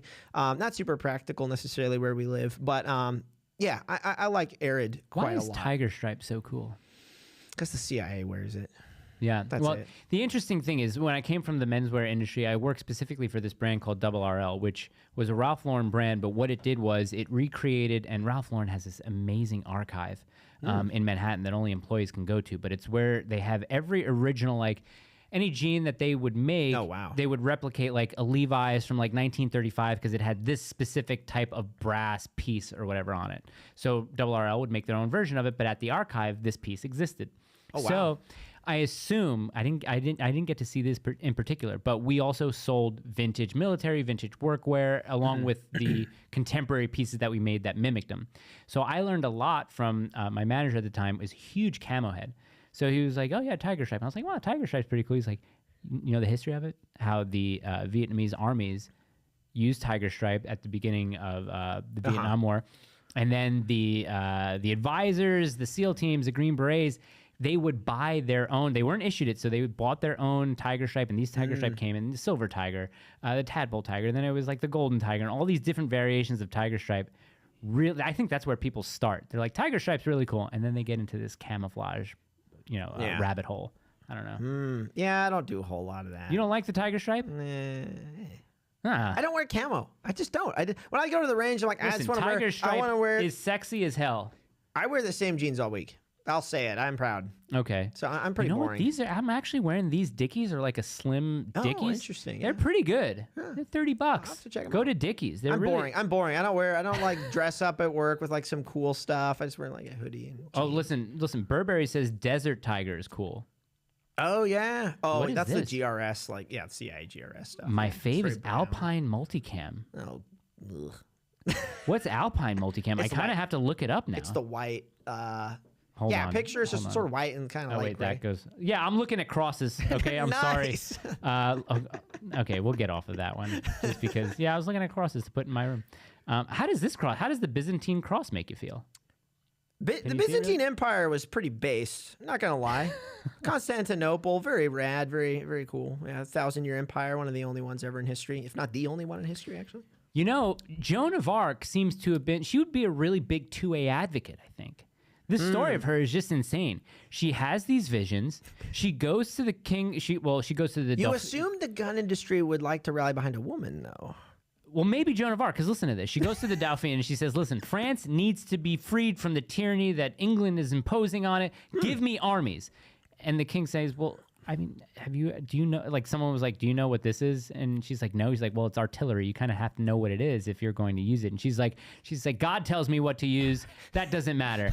And everyone's like, "Whoa, cool." And the Dauphin's like, "Okay, all right. Well, how am I supposed to believe you?" And she says, "Listen, believe me, God talks to me. France will defeat England," all this kind of weird stuff. And she actually goes to battle and she leads battles. She actually wins a couple battles. Wasn't able to overtake Paris, but she wins some pretty interesting and necessary battles that need to advance the French army. But she actually gets into it. She takes out her sword. She goes into the pits of men fighting. Very, very interesting. I'm saying, wow, okay. She's not a gun bunny. She's actual like a sword bunny. No, wait.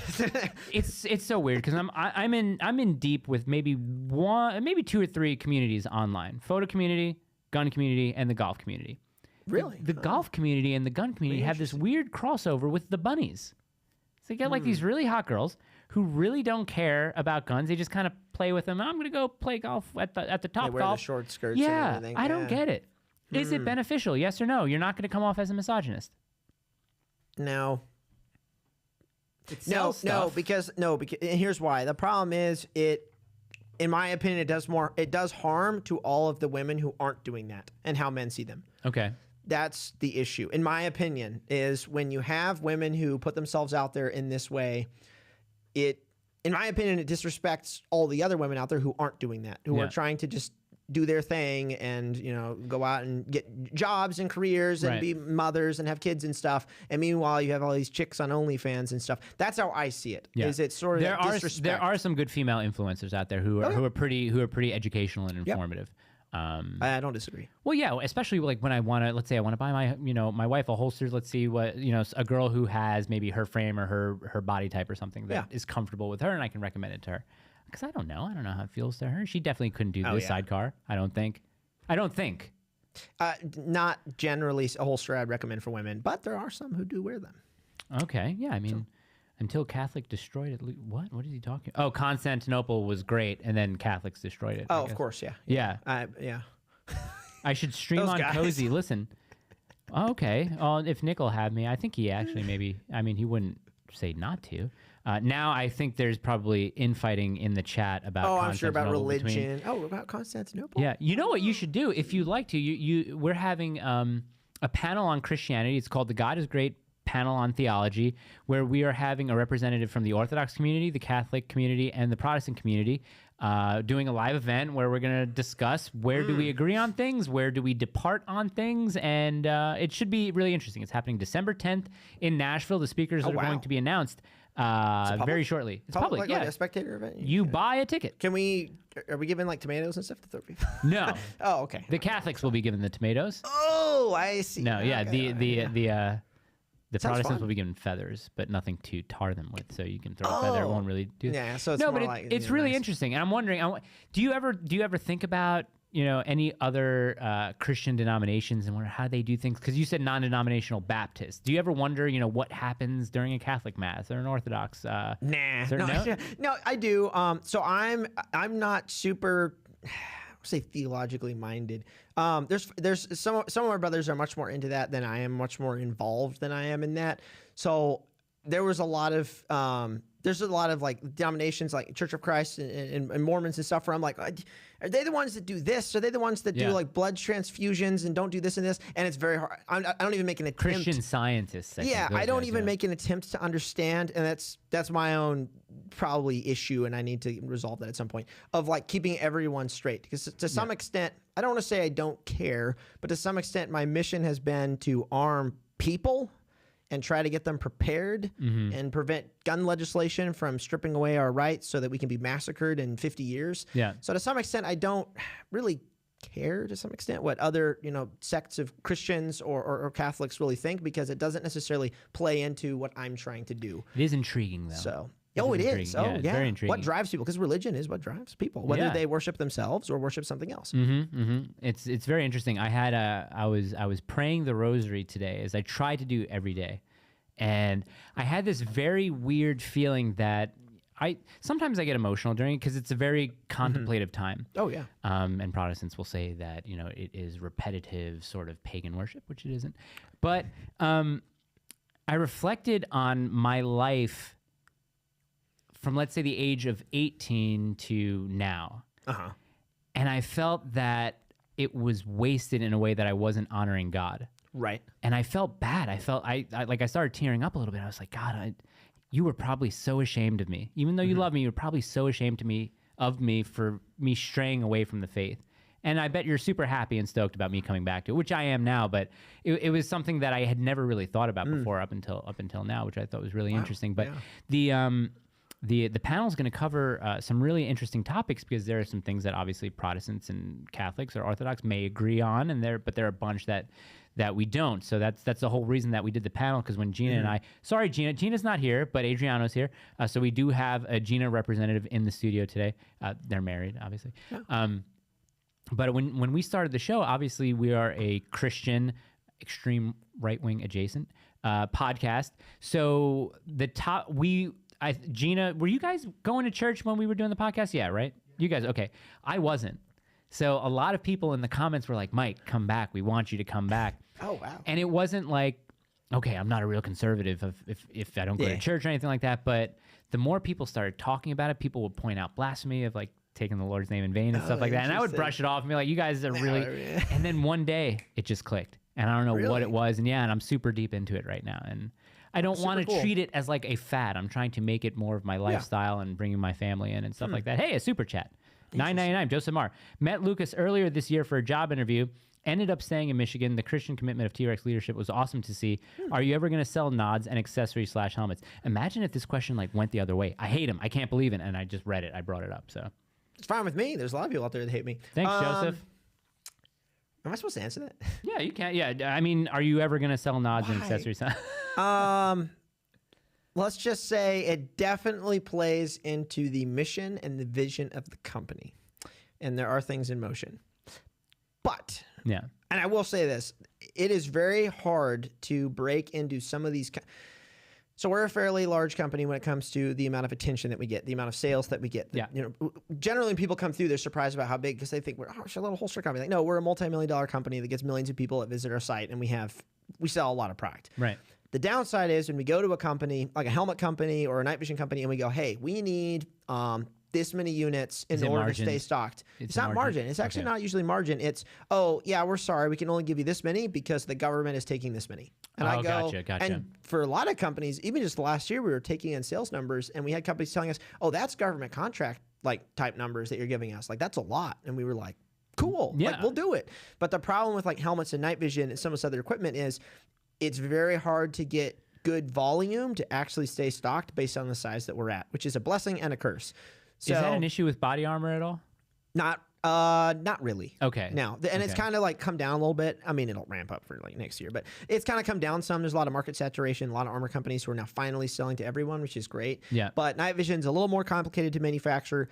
Helmets are a lot harder to manufacture than like plates, and so it's just a lot harder to get helmets. Yeah. So it is something that we want to tackle and we want to offer a solution to for our customers. It's just tricky figuring out the right place at the right time, at the right amount, at the right, I see it. Helmets are one of these things, especially night vision too, where it's awesome. I love it. I don't think I'm ready for it yet, so I'm not necessarily pushing myself to, because night vision is very expensive. Oh yeah. Depending, that's something that I know I don't want to skimp on. It was the same thing with my Mark 18. It's just like I want a reliable one. I know I'm going to have it for a while. Go with the Daniel Defense one, even though people want to talk about Daniel Defense, they can do that. I probably won't buy from them again. But anyway, so I said night vision. I love it. It's cool, but it's not worth it for me right now, and probably unnecessary for where I'm at. Whether like location, the type of house that I'm in right now. So, whatever. But yeah, so the helmet thing's actually interesting because I saw some people making good points about this back during the peaceful time. That we had a couple years ago. Oh yeah. Hey, if you can't afford night vision, you probably still should protect your head. Yeah. And I was like, hey, I never really thought about it that way, that having a helmet, even if you don't have night vision, is actually a pretty good idea if you're in a situation like that where people are throwing things, people have blunt baseball bats and things like that. You always see Antifa with the helmets. I always see those guys. They always have helmets. little skate helmets and stuff. They're bump helmets, not ballistic necessarily, but there's a lot of benefit to having if you're engaged in certain activities during this time frame of actually having something to protect your head. And the ballistic helmets out there, carbon fiber helmets, good helmets out there are very good at protecting your melon, which is where all the important stuff is. Yeah. So I actually think there's some good reasons for people to invest in that equipment, even if they don't have night vision. Because normally what I've told people is don't buy helmets until you're buying night vision. Like just wear your armor and just run around and do stuff. And now it's kind of like, you know what? If there's rioting going on and there's stuff getting thrown, probably want to have something on your head, even if you don't have night vision. So I think as we start to move in that direction where you see more people wearing helmets without night vision because that's all they can afford, we'll see a surge in people wanting to just buy helmets because they're like, I can get it first. And you're not mad at that? No, absolutely not. If they buy the helmet first, that's great. They'll wear that, and then later they can buy the night vision because night vision's expensive. Yeah. So do you have? And I'm interested to talk to someone who actually has a business in this area. So things like BLM, things like the Kyle Rittenhouse incident that happened. Did you see a correlation of uptick in sales during those times? Like you had to have, right? Yeah. So, and you obviously you guys don't sell ammo, you guys don't sell firearms, but the accessories and the holsters. And so stuff. 2020 was an accessory year, which is really interesting. Gun sales weren't actually crazy. It was people catching up and buying accessories for their guns. So we just couldn't keep accessories in stock at all. Really, yeah. Everything's in stock this year. Everything's been in stock this year. Rifles you can still buy for $800. You can get optics just fine. You can get night vision just fine. We're going to go through another time of stuff probably disappearing here in a year or two.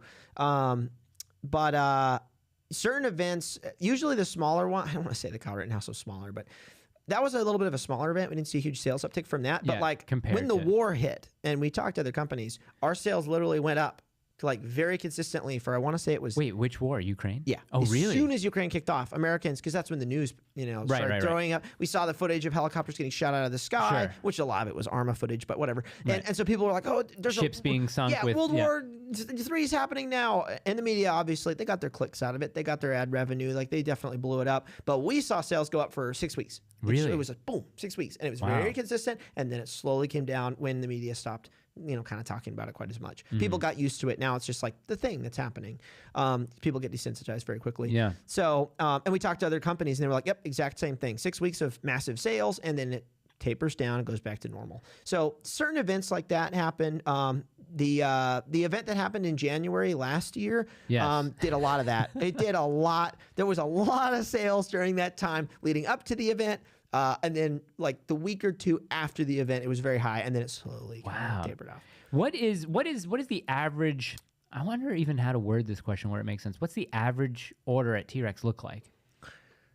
So I'll give some data. So it's about $130 of items. So a holster is usually $100 for like a sidecar, $90 for like an iron sight and a mag. So when we start roping in all of our retail and everything, the average is about $130 for every order. But yeah, we'll get people.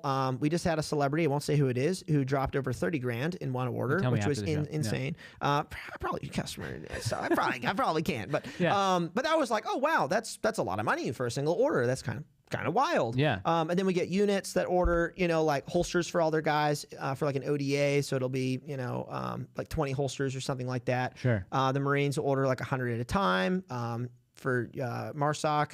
But yeah, the individual person will go stop by and they'll order 4 or 5 items. Are SF guys not using like Safariland holsters for the most part when they're deployed? Or are they using like your Ragnaroks for the most part? They're running Safarilands. It's the guys that who are doing concealment stuff.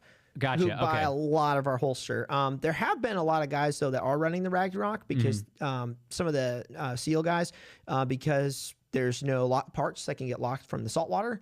So they like running passive retention. They crank it down really hard and then they still run their lanyard. Yeah. And that's their like preferred method for doing the interesting boat seizures and all that. And then I've talked to some other guys who run the Ragnarok just because they like passive. They have a little loop they put over the back straps when they halo, and then when they get to the ground they pop it off and then they can hit the target and the soldier can just come right out. Oh, interesting. So I've seen photos of modified Ragnaroks. I'm like, sick. Oh, cool. Yeah, cool. Super cool. And you encourage that too. If anyone can modify, are you kind of one of these dudes that like is a fan of open source? Oh yeah. I mean, we do it with the sidecar. I had to be convinced a little bit on.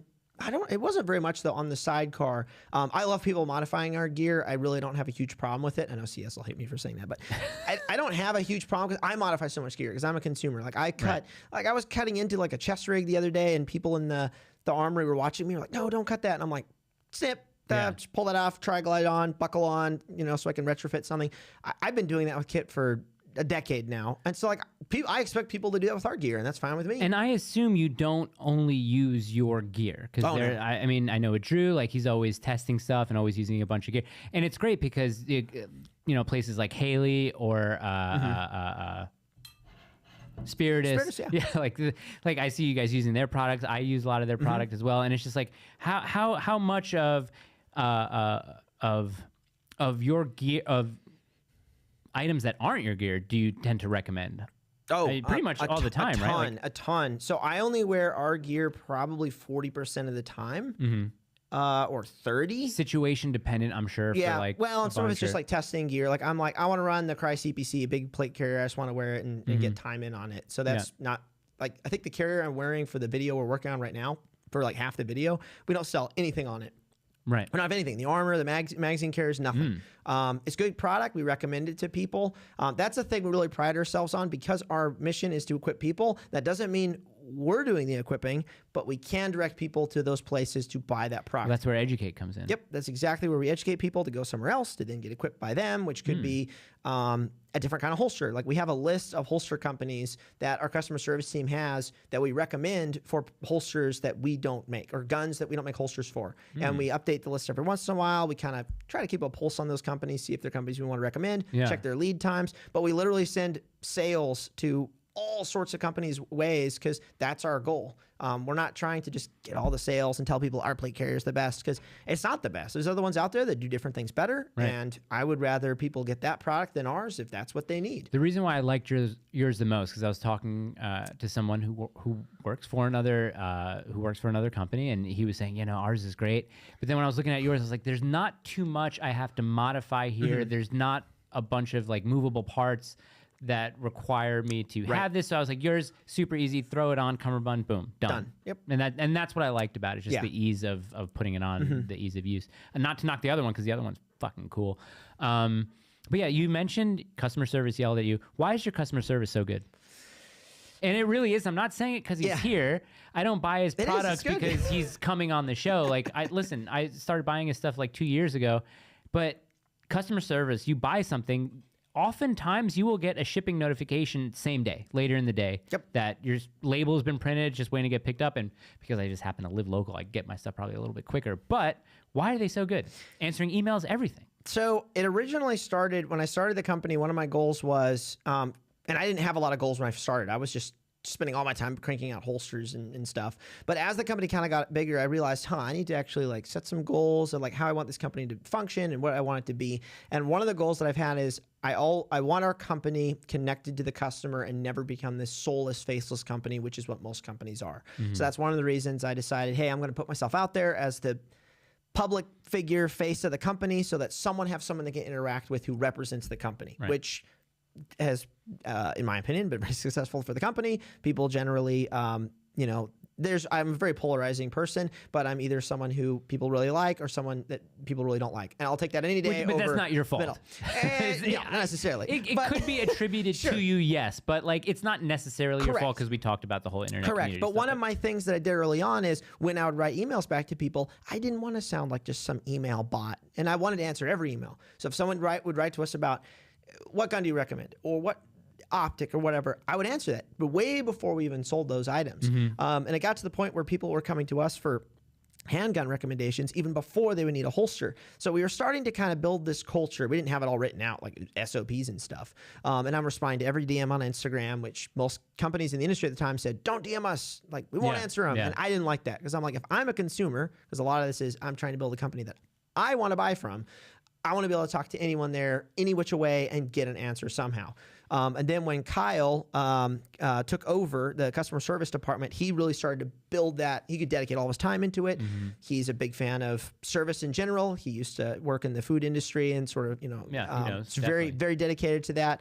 And so he basically wanted to make T-Rex like the Ritz-Carlton of customer service. And I was like, that's pretty cool. I have no problem with that. Go ahead. We're the Hilton as it is right now, but yeah, make it the Ritz-Carlton. Exactly, yeah. So that's what he built. And it's, people get responses super fast. We answer every question unless someone's asking about what clothes I wear. Don't answer that. Right. Probably a couple other things we don't. And that's why our customer service is as good as it is. And I will happily brag about that because, it's pretty sick. I got an answer that I didn't like because I saw when you guys were doing your whole pre-assembled Orion kits, your war belts, battle belts. I was like, oh, sick. And then I saw that the multicam was sold out. Nice. Which I did spray paint black, so it's closer to multicam black now. Hey. But I was like, oh, damn, it's sold out. So I emailed, I said, hey, guys, I'm going to buy every single piece required. Can you put it together? Oh, my. And then customer service was like, hey, like, the reason why we, this is sold out, here's the reason why we don't put it together, blah, blah, blah. And I was like, I don't like this answer, but the fact that someone answered it within 24 hours, I appreciate. Yeah. So I just put it together myself, and I learned that that's where I hate Molly. I hate Molly because of that. I'm glad you learned that. I didn't want to deal with that. When was this? This was maybe recently? like I would say within a year. Okay, maybe within a year. So some of our okay, interesting. But someone's like, there's this guy who keeps on emailing us about putting together his belt for him, and we just don't want to do it. How can I resolve this? Like, that guy? Yeah, and everyone's block him. Yeah. And here's, before we get into the super chat, here's something that I wanted to mention, because you say you wanted to talk to people building your company, and I think that's how people have and gain a respect for you. They're saying, this guy's taking the time to talk to me. Even when I'm banning you guys out there, someone recently said something like, oh, Mike, like you really interact with every comment, or why are you in here in the comments on YouTube?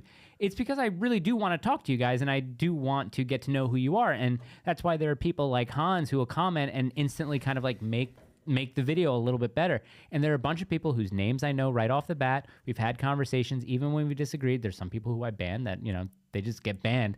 But that's the reason why someone was like, oh, when you have 100,000 subscribers, you won't be doing this anymore. And I kind of tend to disagree. Like, I want to still be involved with people. I might not be able to get to a chance to react to every comment or answer every comment, but I feel like it's a good sign of someone who either runs a podcast or has a business who talks to the people who, take the time to come watch their show, listen to their show, or shop at their shop.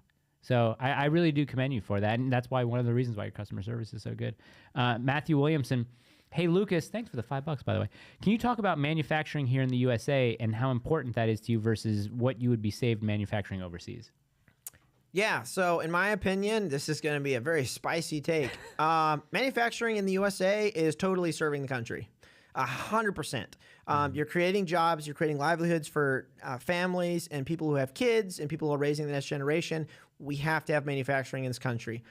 We have to be making stuff. So when people are like, well, how do we serve our country? And it's like, well, you can actually serve your country by getting into manufacturing and creating jobs for people in America. Now, it's not the same concept of like laying down your life for your comrades and stuff like that, which is like, yes, that's a huge part of sacrifice. If you're service. Creating lives and not birthing people, but if you're creating the ability for someone to have a sustainable life and raise, their children or, take care of their wives and stuff like that, I think it's very important. Yeah.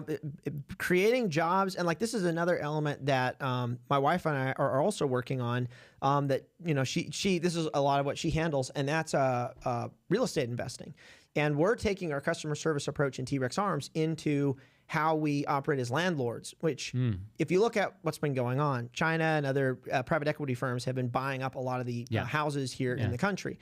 And what it has, not entirely, but what it can result in is very poor landlord use and just how people are treated. People are treated like product. They just want to get in there, pay your rent, kick you out, evict you as soon as you make a mistake or you're late on your pay or whatever.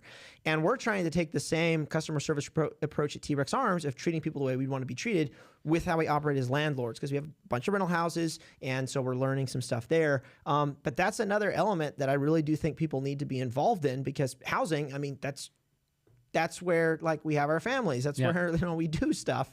And so I really think there's a lot of areas in our country, with housing, with agriculture, with manufacturing, that people really need to think about getting into. And you don't think you have to start as a founder and owner or like a homeowner, for like rental houses to start doing that. Some of it might be you go there as an employee, you work it for years to figure it out, and you have a plan to either rise through the ranks in management to then, actually be able to affect people in that business or affect that field that you're in, or you do it long enough that you can then go start your own. Right. And I really think that concept of building America as a service to the country has been lost on a lot of people, because we had that like back during the early 1900s, like right after the Dust Bowl in the 1800s, like building America and going west, like that was the American dream. Yep. And I feel like that's lost, and now most of it's focused on, well, did you serve the military, our country, through the military service? And it's like, that's not all that there is in America. There's a lot of other stuff we've got to have to make this thing work. So anyway, so manufacturing, I think it is a very big deal, but you just on a different level, it's just creating jobs in our country. Would you even save a lot if, like, let's say that you had your manufacturing done in China? Like, are they a big Kydex producer? Or so holsters? No, that's actually one thing that China can't do better than us, which is kind of fun. But yeah, nylon and textiles and clothing is very hard to compete with. Manufacturing firearms parts in America is generally easier, like making rails and stuff versus shipping stuff overseas and whatnot. It is very hard to compete with foreign manufacturing. And I don't necessarily have a problem with foreign manufacturing. What I have a problem with is when companies lie about it and then put American tags in it. Like I recently got some kit that was made in Peru from LBX Tactical. Like, the equipment's great. It's a little more cost effective than American made. I don't necessarily have a problem with stuff made in Peru. Yeah. I would rather buy stuff made in America because it helps stimulate the economy. Goodwill. Yeah. I don't have a problem with it. China, on the other hand, I have a little more of an issue with based on, what's going on over there. So I try not to do that, but I'm not perfect. I have 2 iPhones. So like, I know I'm supporting. Dude, you're a hypocrite, dude. I am. Full hypocrite. I have 2 iPhones. I drive a vehicle. I have oil from Saudi Arabia in my car. I know. I am not perfect. Terrible. Well, listen, can we talk about your wife, and not necessarily your wife and stuff, but we get a lot of questions about relationships. And I don't know if I'm making this up, but did you meet your wife on an app? I did. Because I did too. Yeah. And we had a question come in recently from a guy that said, should I give up apps? Gina said no. I believe, Adriana, were you here for that? Did Gina say no? Do you remember? Yeah, like Tinder and stuff like that. Yeah, she's against it. I'm biased, obviously, so I said, I don't know, man. You're kind of, plenty of fish in the sea, and some apps give you access to more fish. So you don't want to shut too many people out of the dating pool or whatever. And I mean, I get it now. It probably sucks. But yeah, I would still. That's interesting. I met my wife on Tinder, and it was kind of like this weird sort of right place, right time kind of thing, which is kind of funny when you think about it. But I really feel like, though, we should just bring back arranged marriages and make things We talk about that. a lot easier. It's not a spicy take. We talk about that, and we actually kind of agree with it. Yeah. It's a Catholic. It's a Catholic thing, right? Arranging. Well, I mean, for the longest time, arranged marriages were arranged marriages. I mean, it wasn't up until recently. You know what I mean? People were like, "Oh, I can marry for love." Oh my goodness! Right, exactly. Yeah, which we've talked about on the show. Like, marrying for love is so, like, it's just this dumb romantic idea that love is not the basis of a relationship. It just really isn't. Yeah. But yeah, I mean, was your wife someone that had like a list of bullet points on a profile who she wasn't looking for? Or it was just like, oh, she looks cute, I might want to talk to her? Yeah, so what happened, I'll tell the story. I think I told on a live stream a while ago. So I was driving down to Fort Benning for a shooting competition down with the Army Marksmanship Unit. It was like, sick, I'm going to go hang out with these guys. I'm friends with some of them. I'll go to this match. So I was on this app. I was on, people are asking, Bumble. Okay, not sure. Tinder. It was I on was Bumble, on it at one point. Whatever. The girls got to swipe first. I had one other date before. I got no action on Bumble living in Hickman County, which, hey, what I should have done is driven to a Starbucks near Vanderbilt and set up shop for like a full day till it gets swiped on, go home, and then be like, all right, no. Yeah. But I wasn't that smart. I wasn't that dedicated. So I was driving down to Fort Benning on this trip, and I passed through. It's a God thing, 100% a God thing. Mm-hmm. Passed through her circle of. She said a very small mile radius. Yeah. And I drove through that, and I don't know how the app works. I don't know if she had her phone open right as I passed through, or if it's like a 2-hour cache, or I don't know something like that. But I get down there, I hang out with my bros at AMU, and then later when I'm at my hotel, or I think it was a hotel, I pulled up Bumble to be like, all right, what happened? Well, because Bumble blows up when you're on trips. It's just all sorts of chicks come out of the woodwork. Okay. And so I went through a few girls, and then I saw Kara, and I was like, oh, this girl's pretty cool. She's got some stuff in there. Nothing like not looking for this or whatever. But she had some stuff on there that I thought was interesting. And I was like, you know what? I'll swipe on her. We'll see what's going on. So we started chatting. I think it was that evening. And then in the morning, I was like, I'm really interested in like meeting this girl. And she's up in Huntsville. I'm going to drive past there. Sure.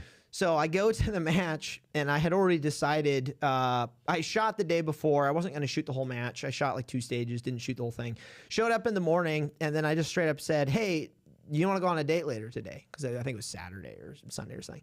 And she said, sure. And I was like, oh, really? Okay, well, I'm leaving right now. And I'm going to drive up there like 4 hours or whatever it is. So I left early and drove up there. We went on a date, had sushi, then went to the bar next door. So that's how I knew like this must be going all right. Okay. After this place closes, we go to the next place. And we started talking about some of our deal breakers, kind of what we believe. Our values, yes. Exactly. Kind of right away. We got into more of them on our second date. Really just like, hey, these are some things. Mm-hmm. I didn't tell her what I did for work because I kind of alluded to, I have a company. I'm in the defense realm, but I didn't really say anything. Right. I didn't want to put that out there. And I kind of knew what she did. She explained that. I thought it was pretty cool. She's a chemical engineer. And so then I drove home, which was another like 3 hours. So I got home at like 2 a.m. And the whole time I was thinking like, do I want to ask for a second date? Do I want to invest more time into this? She's in Huntsville. It's like 3 hours away. What do I want to do? And so I messaged her when I went to bed and was like, hey, I'd love to go on a second date if you'd be interested. And then she didn't respond. She went back to work, which another reason I knew she was the one because she's a workaholic like I am. Yeah. So then in the morning, it wasn't until about noon or 1 o'clock. The whole morning, I'm just like looking at it, like is she gonna message me back? And I'm there at the facility filming a documentary on our company that we posted on YouTube. And then finally, at like 1 o'clock, she was like, "Yes, I'd love to. Here's my number." And I was like, "Oh, I've never had this happen before." Oh, really? Oh, my this goodness. Is still going on in Bumble, in the Bumble messaging. Yeah, we were awesome. chatting back and forth. Yeah, I didn't have her number. I didn't want to ask for that on first date. And so yeah, then we started, dating, and very purposefully we said there were a couple things we said. I told her we're not going to have a fight. She said, "Yeah, we're going to have one. Like we need to have one to know what it's like." And I said, "Nope, we're not going to have a fight." And then we also kind of said, "Hey, let's date purposefully for a year. If after a year we really aren't there yet, we're probably not." Like the ones, and we should move on and look for other people. We never had a fight, and I proposed to her within a year. Really? So never having a fight in this year window is what you're saying? Yeah, we still haven't had a fight. Oh, really? Like a traditional like screaming match or like walk out, shut the door, or anything. Haven't had anything. Nothing. Wait until the kids still won't. I won't allow it. I will not allow it. Did not happen. Really? I will not. No. What's the reasoning in not wanting to have obviously, fight. The word "fight" is a little bit sort of. You're not being. What's the word here? Hyperbolic, but a disagreement in an argument. I mean, we have disagreements, right? Yeah. In my family, though, I don't think I don't think we've ever gone to bed upset with each other. And Yeah. I've told her, if we ever have a fight, I'm not sleeping in another room. This is my bed. I'm going to sleep in my we're gonna bed. figure This is things your out. bed. Yep. Right, exactly. Yep, we're very much the same. Yeah, so it's one of these things where I happen to just marry the most brutally honest person I think I've Good. ever met in my life. So it doesn't Good. even really get to a point. I think maybe I raised my voice back once and then kind of regretted that later. Like, okay, I shouldn't have done that because she came with me with even more fervor.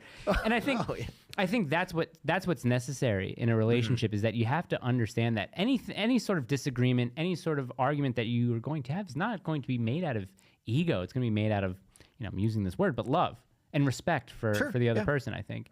And I think it's almost disrespectful not to even engage in an argument or even a quote-unquote fight with the other person. Yeah, and that's something we don't do. We don't, like, if she has an opinion on something, I've kind of done it in the past where I've been like, I'm too busy, I don't want to talk about it right now, which that's not the right response. But typically what we do is if I come back from work emotional about something that just happened or something going on, she sees that I'm being more emotional than she is, and she stays down here. Yeah. And then she helps me come down. She doesn't get to your level. Exactly. And then if there's a situation where she's really emotional or stressed about something, I then do my job of trying to bring it back down. And we've never both gone up in our emotions because that's when sort of the fight can kind of like just raising voices. And then at some point someone quits and leaves, walks out of the room or whatever. So we've done a really good job of tailoring our emotions based on whoever's already kind of going up. We've done a good job at that. We do have disagreements. There have been times I've been like, I'm really busy. Can we talk about this later? Can we put this on the calendar later? It hasn't always been very good. No, we're talking about this now. Can't do that. But yeah, no fights. We just haven't any fights. Any kids on the horizon? Are you At some point, Yeah. Okay. Yeah. So you're not We want opposed to kids. that? Oh, yeah, definitely. Oh, yeah. Bunch. Yeah. Bunch of little T-Rexes. That's fun. Yeah, not That's like, nice. probably not the Duggars, but, the kids. Yeah. It's probably like 19 or something. So this is, I think, maybe the last actual question that I'll ask you because someone, I don't know if he DM'd me asking me to ask you this, or maybe I just saw it in the, the post that I made on Instagram. But he said, "Are you friends with?" Oh no, this was someone who asked you this on your Q&A and said you'll probably address it on the live stream tonight. No. Are you friends with your employees? Why or why not? Yeah, so this is a huge topic. So one of the things that I really want to do as I get more experience in the business is helping other business owners or helping people have a good perspective and understanding of how of what they should do or shouldn't do should they start their own company. Because I have some experience now, especially in the last 5 years, the company getting a little bigger and we start to like get a little more corporate and start to go through some growing pains. And one of the things that I was told early on by some people is, hey, you got to be friends with all your employees. You got to know what everything going on. Someone told you that? Many people.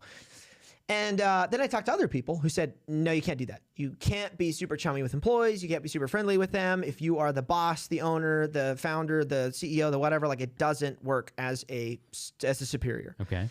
And I was like, nah, surely I can. I'll make it work. It'll be fine. Right. It'll be great. Yeah, so I didn't do a good job at that, to be perfectly honest. It didn't really work. I didn't have the maturity, the understanding, the leadership experience to be able to make that work very well. And there were some very difficult situations that I've gone through with some employees where that just didn't, it kind of came to a head and it was obvious that, hey, this, the fact that I'm, not wanting to confront them on like a performance issue that they have or a competence issue because they're my friend or whatever, it causes all kinds of problems. Probably very hard to fire a friend. Yeah, it's very hard. That's why. And the funny thing is, originally when I started the company, I was like, I only want to hire non-friends so I can fire them easily. And then you later, can't help but become friendly with people that you hire. Well, though. friendly and friends is two different things, Right. and I'll get to that. But and then later, I was like, no, I only want to hire people I know because I can trust them. Like I don't want to hire just randoms on the street. I don't want to do that. So where I'm at right now, and I would recommend this for people in leadership positions, is taking more of an approach that is friendly with employees, but you're not chummy and you're not like friends with them. You're not just chewing the fat constantly or whatever. An amicable relationship and a good working environment. Exactly. You also have to be willing, and this is a big one that I'm working on, be willing to engage in conflict and tell people like, hey, you really messed that up. Here's why. We really need to fix this. Because it will result in this over here, and you're doing a great job, but hey, we need to get this fixed. And I'm horrible at conflict. But what would be the average age of an employee? Because I'm sure like a 19-year-old that could feel very different hearing from a boss than like someone who's maybe older. late 30s or 40s where maybe they're comfortable, or maybe, I don't know, maybe I've you've been had people... older, so up until recently, I've been one of the younger people in the company, and most of the people that have been under me have been older, which makes it even more tricky because I'm this young hotshot like kid, like what's going on? I'm gonna head's this big. Exactly. I'm like, I'm the guy. That's made it a lot harder. So kind of my approach right now is more or less, I'm trying to be friendly with employees as best as I can. Mm-hmm. And the people in the management structure, the executive structure, that are kind of are my peers to some extent, those are people I hang out with a little bit more and have some of those kind of more, I don't want to say friendly conversations, but I can have those kind of conversations with them because we're at that peer level, and that's okay. The military kind of has a system for this, and that's officers can do stuff with officers, but they don't really do stuff with enlisted. Enlisted can do stuff with enlisted, but they don't really do stuff with officers. Right. There's kind of this hierarchy, and part of me really doesn't like it because it seems really, sort of not authoritative. It's not the right word. Monarchical? Kind of, yeah. But I get it now. Like, I understand why when you have people who are in this peer group of understanding of management, administration, the risk, the responsibility to the corporation, the organization, like you can have a different camaraderie and relationship with those people than other people in the business. Right. And that's been a struggle for me in figuring out, but I highly recommend for people who are watching this or listening to this, who are in a management position, be very careful with how you have relationships with the people under you, your direct reports. It's slippery slope. It's very difficult to do right. And if you're young like me and inexperienced, you got to be even super duper, even more careful than someone who's older with a little more experience who can, kind of flex a little bit into the enlisted officer kind of situation a little more. Very interesting. Listen, we're going to probably wrap up pretty soon. If you guys have any more super chats that you want to get in, any really spicy questions that you want to ask them now, because we're going to wrap up pretty soon. But before we do, so did you, before volunteer fire department, did you ever have, because I think I've been working since I was 13 years old, did you ever have like an ice cream shop job or something like that? Or So funny you asked that. That's honestly one of the biggest perspective problems that I have is I've never worked for anyone else. Really? No. Never. Oh, interesting. I did some stuff for my family, but definitely, I don't want to say it doesn't count. Definitely not the same. T-Rex has been my first job and my only, except for when I worked for Infinity War as a consultant. Or as a firearms instructor for like the military. Right. A little different, but I've always worked for myself, or I've always been a consultant, which can lead to some perspective issues when I'm trying to put myself in the shoes of an employee who's, trying to climb the ladder or is making, X number of dollars or whatever. And I'm over here only ever having been my own man to some extent and running my own business. It definitely causes perspective issues at times. And I have to try very hard to be like, okay, hold on. Like, this is all I've done. Yeah, I do it pretty well, not always very well.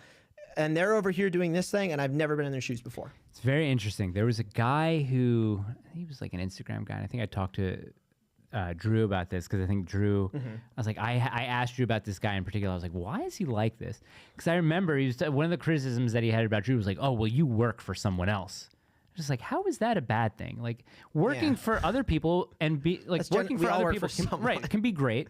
Being your own boss can be amazing, but I think you get really good sort of life lessons and sort of obviously experience for working for other people. I mean, some life's greatest lessons I've learned from working for other people. It is one of my regrets that I didn't work, and I've thought about every year or so. I think about like, could I take 2 months off to go work for McDonald's and just go work at a McDonald's? I've thought about that before. And leave and try to keep it a secret that, hey, I actually own this company over here doing this stuff, and just leave and go get experience at a Lowe's or a McDonald's and learn how to deal with people that don't have great people skills, customers of all types.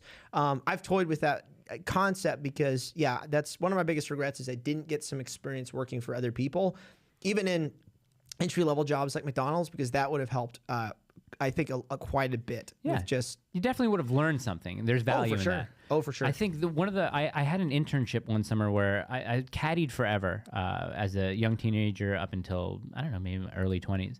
And there was a member at this country club who owned a recording studio. He was big in making music for commercials, like jingles and stuff, but maybe one of the biggest in the country. And I remember, because I knew him outside of work, I was basically at his place of leisure. And I worked for him, I caddied for him, and we had a nice rapport. And I remember once I got to the office and once we talked, and he was like, hey, if you want to come work an internship for the summer. Right. everybody at this office was scared of this guy, where I never understood why. And they would say, oh, don't go into the office. Joel's mad. Joel's upset. Don't go in there. I'm like, no, I'm going in there. I'm going in there. Yeah. And it was almost like this thing where he appreciated me a little bit more because I wasn't tiptoeing around him. I actually like treated him with a little bit of respect of a boss and him just being a person, where if he wants to tell me, hey, leave me alone right now, I don't take it personally. Yeah, you're like, all right. Yeah. Okay, cool. I'll come back in 20 minutes. You know what I mean? So I was just wondering, it's very probably really interesting putting yourself, or at least having empathy for people that, you know, work for you because you've never been in that position, that you're able to sort of, you know, deal with them in ways that aren't obviously crushing them. But obviously if people need to be fired, they need to be fired. Yeah. You can't have people messing with your money. Yep. Well, and it's not always the loving, and this sounds weird, the loving thing to let them, I don't want to say get away with incompetence, because that can affect the next job they go to. Like if they think, hey, this behavior is acceptable. And we have, and this is the thing that we have to deal with, we have a lot of first timers where T-Rex is their first job. Oh, awesome. And the big thing for us is like working at T-Rex, at least in my opinion, it's pretty cool. You'd have to ask other employees what they think, but in my opinion, it's pretty cool. We have our faults for sure. We're not a perfect company. But we have some things about the business that other businesses just don't have. And one thing I've kind of dealt with when I've talked to some of the other leaders is, hey, we have all these like, you know, first timers who are working at T-Rex. They need to understand what it's like to work for other companies before they go and work for another company. Or we need to give them good perspective before they go out and work for Lowe's, and how that's going to be different than T-Rex. Because I don't want to set them up for failure by letting them get away with certain things or not educating them on certain things, because we have a lot of homeschooled kids where T-Rex Arms is their first job. And it's like, hey, when you leave T-Rex, this is some stuff that you're going to run into that other businesses don't do. You can't just carry a gun, open carry. You can't just do that. Or this other thing company, over here. they might have a freaking HR department that also has a, you know, an equity chair or something like that. Do you guys have a DIE? Do you guys do DIE? I can't imagine that you do. If I'm the are you person allowed to to ask answer about that? Is that an HR thing? Because I don't know about it. Diversity, equity, and inclusion. Yeah, I probably shouldn't answer anything. No, I probably won't put that upon you. Look at this. Someone just says, it's not a super chat, but we'll do it. When does Lucas's podcast drop and bring back the gear fund? What's the gear fund? Did I miss out on that? Did I not do good research? Well, my podcast, we'll see about that. I really want to. I can't see that if you have the time to do your own podcast. Like, I just don't understand. There's always time. True. You know what it is? It's more of these, and it's less sleep. Okay. So the gear fund was the thing I did on Twitch. It was sort of an experiment. Yes.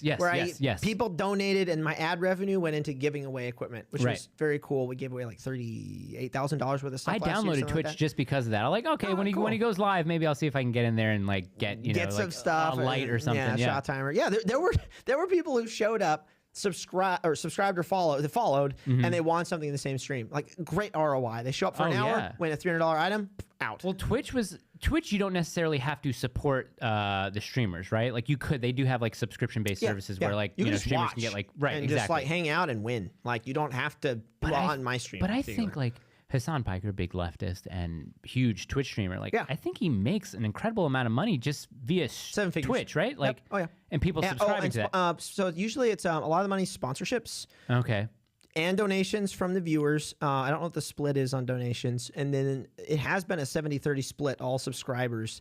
But Twitch is actually ratcheting it back to like a 60-40 or 50-50. So a lot of streamers are wanting to leave. But yeah, all of these big streamers, like the big like top 100 or so, it's all seven figures. Oh, interesting. Yep. Oh God. Well, listen. Let Mike and Gina do the gear fund. Yeah, maybe we should do a gear fund here. Where how about it? I mean, it would be kind of cool. People. I always tell people when they disagree with me, start your own show. So maybe we'll do a gear fund where they can start their own show. Nice. But Lucas, listen, seriously, thank you. Oh, Lucas, take your hat off. Is that a big thing where people want to see your hair?